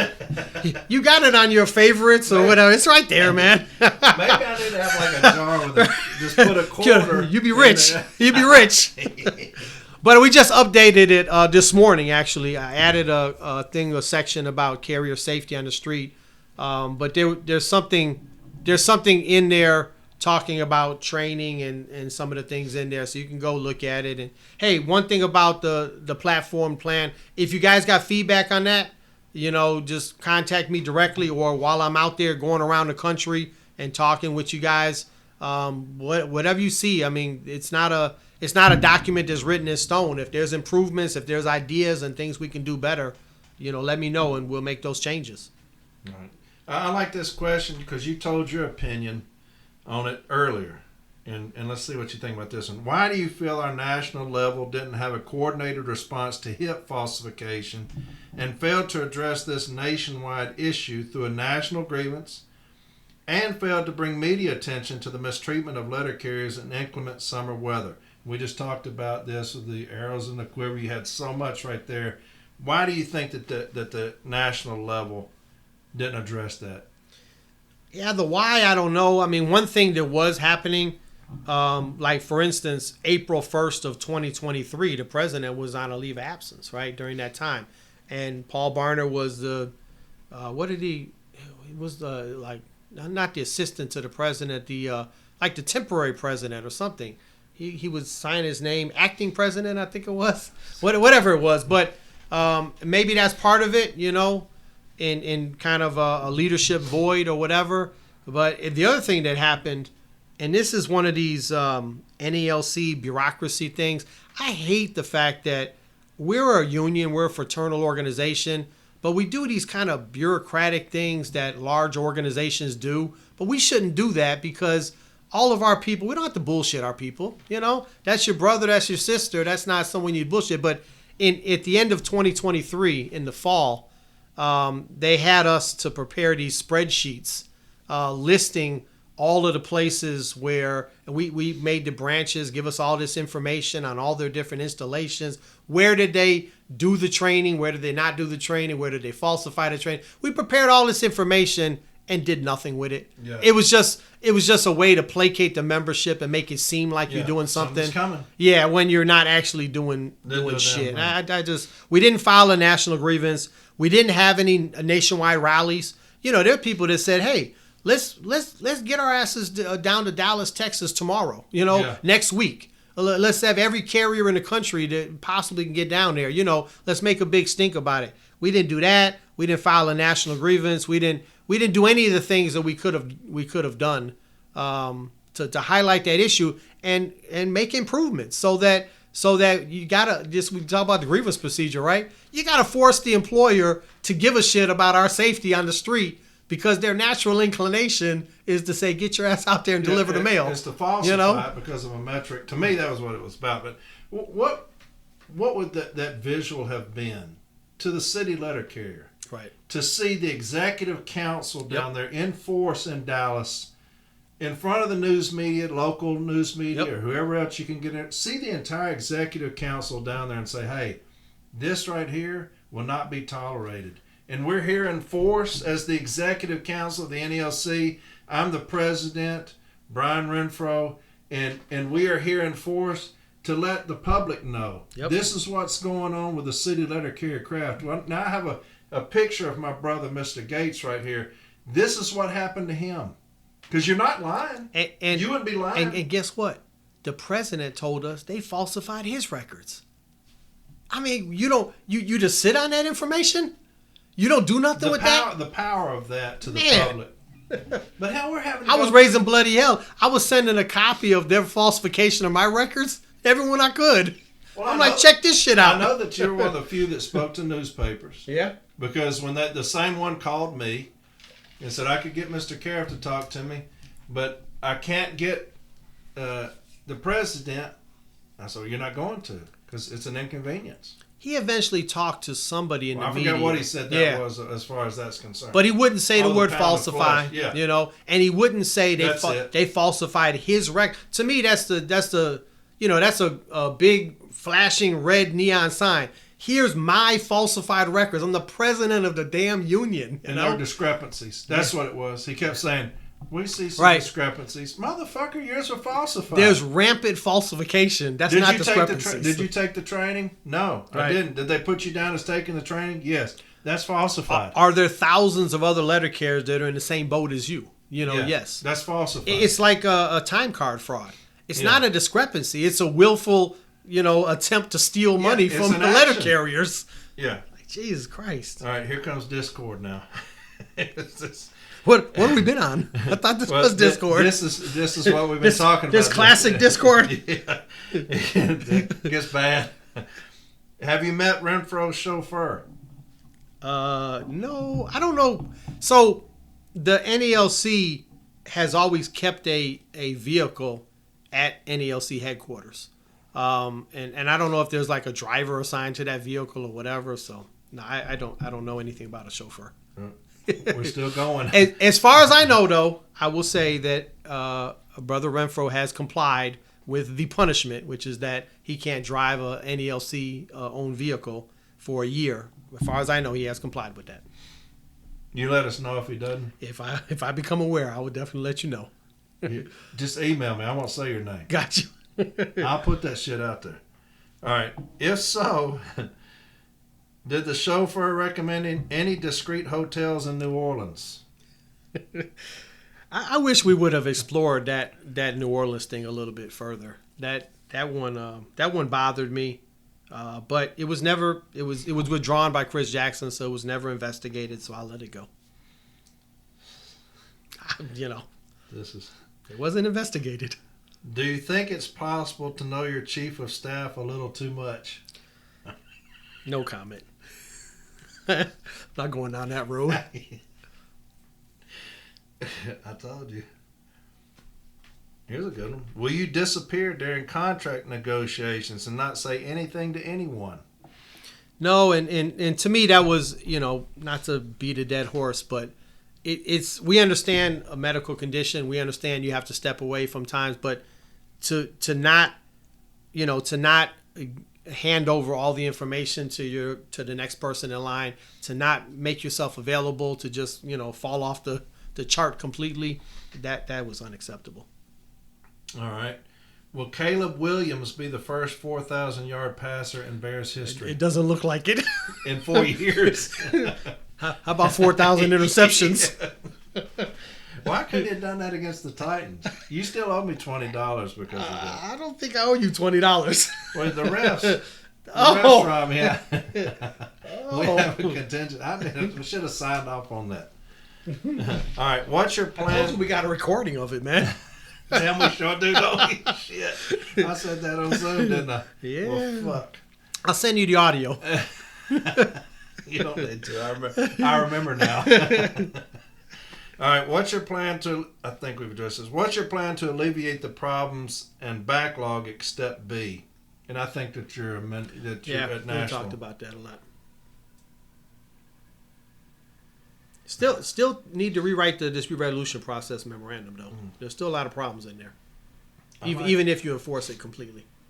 I like this one. In your own words, why was Corey your cheerleader? I don't know if I could speak for Corey, you know. Yes, Why don't can. you answer I'll that? give you- Huh? I don't know. Why don't you answer that? I admire the shit out of you, and I love your passion, and Appreciate that, brother. and we kind of are from the same mold, I think. And you were the very first person that reached out about my podcast. Really? As far as NBA, yeah. Hmm. Because you disagreed with my 16-7. Yeah. and which I didn't take offense to, but you drove down from Chicago just to sit there and say, I don't agree with this guy that I don't know. Well, I didn't want to just say I don't agree. I want to say here's how I think we should go about it, you know. Yeah. And I could probably do another episode because I think we've kind of developed our thinking on it a little bit further even since then. But to me, the way they do 16-7 is a great injustice. But I really appreciated from the beginning the effort that you put forth on your own, you know, to help out the members of the union. And from the beginning, I was who is this guy? I think this is awesome, you know. You know, he's wrong, but man, I like him. Well, that wasn't episode 1. You know what I mean? Yeah. Like there was like so many things that I loved and I agreed with and whatever. And I said I thought maybe I can help you out with this 16-7 thing. Yeah, but yeah, you drove down, and then we became obviously close friends after that. But you bought some Tennessee whiskey, which I took back, and several. Everyone in Illinois got drunk off that shit. That was great, man. Because you and I barely don't drink. I don't drink at all. Yeah, I'll take one shot. I'm a once in a while. Yeah. Yeah. All right. With not a lot of women being national officers or holding positions in power, is that a priority of yours to be one of the first to do this? I don't know what to do this means, but yes. So the leadership of the union has got to reflect the membership. I'll tell you, my branch is like 70% women in the branch, versus like 30% male. And it's not like that in every branch, but it's probably about a 60-40, in the union now. And you look at the executive council and you look at, different kind of ways you judge who's leading the union, and it's not 40% women. So I think we need to do something about that. I've been saying that for a long time. You're smiling? What is it? All right. Having 8 kids and sticking around, do you see yourself as someone who will fuck the shit out of the current establishment to create a new life for the union? What? What did the first part of the question have to do with the second part? I guess. I don't think I'm answering that. Do you see yourself as someone who fucked the shit out of the current establishment to create a new life for the union? I think we got. I don't think it's literally. We got to do things. We got to do things differently. I mean, you don't just throw everything away. There's a lot of things we do well, and this union has been strong in the past, and there's a lot of things we can learn from. But basically, we got to learn to do things differently. One, because the world changes, but two, the situation is just a lot different. We can't keep doing the same things that we've been successful at in the past, quite frankly. All right, here's the last one because it's 3:30. Right. All right, I posted this for Noble's questions, but it applies here as well. Dead serious on the question, though. Do you believe the NALC has the power to negotiate a contract that would force the United States Postal Service into a bankruptcy position? If so, at what point would your sympathy for them outweigh your love for the city letter carrier? How do you plan on addressing management's refusal to retain the service in United States Postal Service? The second part is hard, but I think that there's the main method is Congress, and Congress got some oversight in the last postal reform bill in 2022. It's probably not enough oversight. We probably need more because left to their own devices, they're not very good at. Well, put it like this: they manage to the numbers, and they don't necessarily manage to the service. The other thing is the city letter carrier craft. I think if we do some things where we're in charge of our craft more, particularly the training and evaluation of our fellow craft members, if we do some things and going in that direction, I think that would help as well, because we understand that when we provide excellent service, that's good for us and that's good for the company. The people running the company, ironically enough, the managers, they don't, because they have this short-term vision and because they're selfish, they don't necessarily always see that, and so that would help. So the first part, in the law, my understanding, at least, the attorneys write that stuff, but my understanding, it doesn't talk about the finances. When you talk about the contract, it talks about comparability to the private sector, wages and benefits. It doesn't talk about based on the finances of the Postal Service.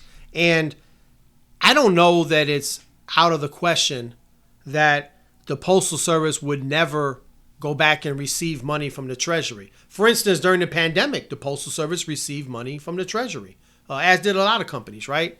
And so if we're providing this service to the American people, and the American people get this service that doesn't cost them anything, and right now, that doesn't cost them anything as far as tax money, and it doesn't cost them anything as far as they don't pay for the service up front. But maybe you would get into a situation where in order to provide that level of service to everyone in America, there would have to be some type of subsidy or something from the government. I wouldn't take that off the table. But I think that mainly in contract negotiations, you have to figure out where the money is and how the money can be spent so that we can get all of that money. And right now, you're looking at the amount of money they're spending on managers that are harassing us and not really adding nothing to the bottom line, the amount of money they're spending in the grievance procedure, the amount of money they're spending because of their poor retention rate, and the amount of money that they're spending on overtime and penalty overtime. That's money that we should have in our pockets, and we can start there. And if that's not enough to get us comparable to the private sector, then I think we don't want to bankrupt the Postal Service, but we might need to look at other avenues as well, because we are providing a service to the American people. And we want to keep doing that. But for most of the history of the United States Postal Service, back when it was the U.S. Post Office and even after it became the United States Postal Service, it was subsidized in part by the government. So I don't know where that would go, but that's a thing. I think we focus on getting a good contract first, but we don't forget about the solvency of the Postal Service either. And we do have to focus on the service, because without service, there's no point in us. We might as well be Amazon if we're not providing service. Yeah. Well, all right, my man, that's it. It's 3:30. We did it. On the dot. We got through about 10 questions of 93 on Discord. It said 93 plus, so I don't know how many is on there, but we'll have to, some of those were some good questions. We'll have to. Discord's a different group. Whoever it is that asked about the 8 kids and the whatever, send me a personal message on that. Where are you getting at with that one? I told you if it was written down, I was going to ask it. But all right, that's it for this episode. Mr. Mike Caref, as always, brother, I appreciate you coming down and getting in the studio with me. I love you, my man. I'm going to take you to the airport. Tomorrow I'm going to do another episode on 6-day counts, talk about some interesting stuff there. And then next Sunday we'll get back into 6 Day Counts. So the hardest working letter carrier in America right here, Brother Corey Walton. Thank you, good that's sir. it, baby. That's it. Any last words you want to say to your people out there, my man, before we go? No, like I told you guys, I'm going to be hitting the road. So if you want me to come out to a local event or whatever, just let me know. And there's plenty of information on careforpress.org, so check it out. Just don't call you this next week. This week, yeah. Don't call you. Please don't. Call your REA. But call the office, 630-743-5320. And bug the shit out of them. There you go. All right, my man. Hey, love everybody. Y'all have a fantastic rest of the week. Talk to y'all tomorrow with 6 Day Counts. Bye.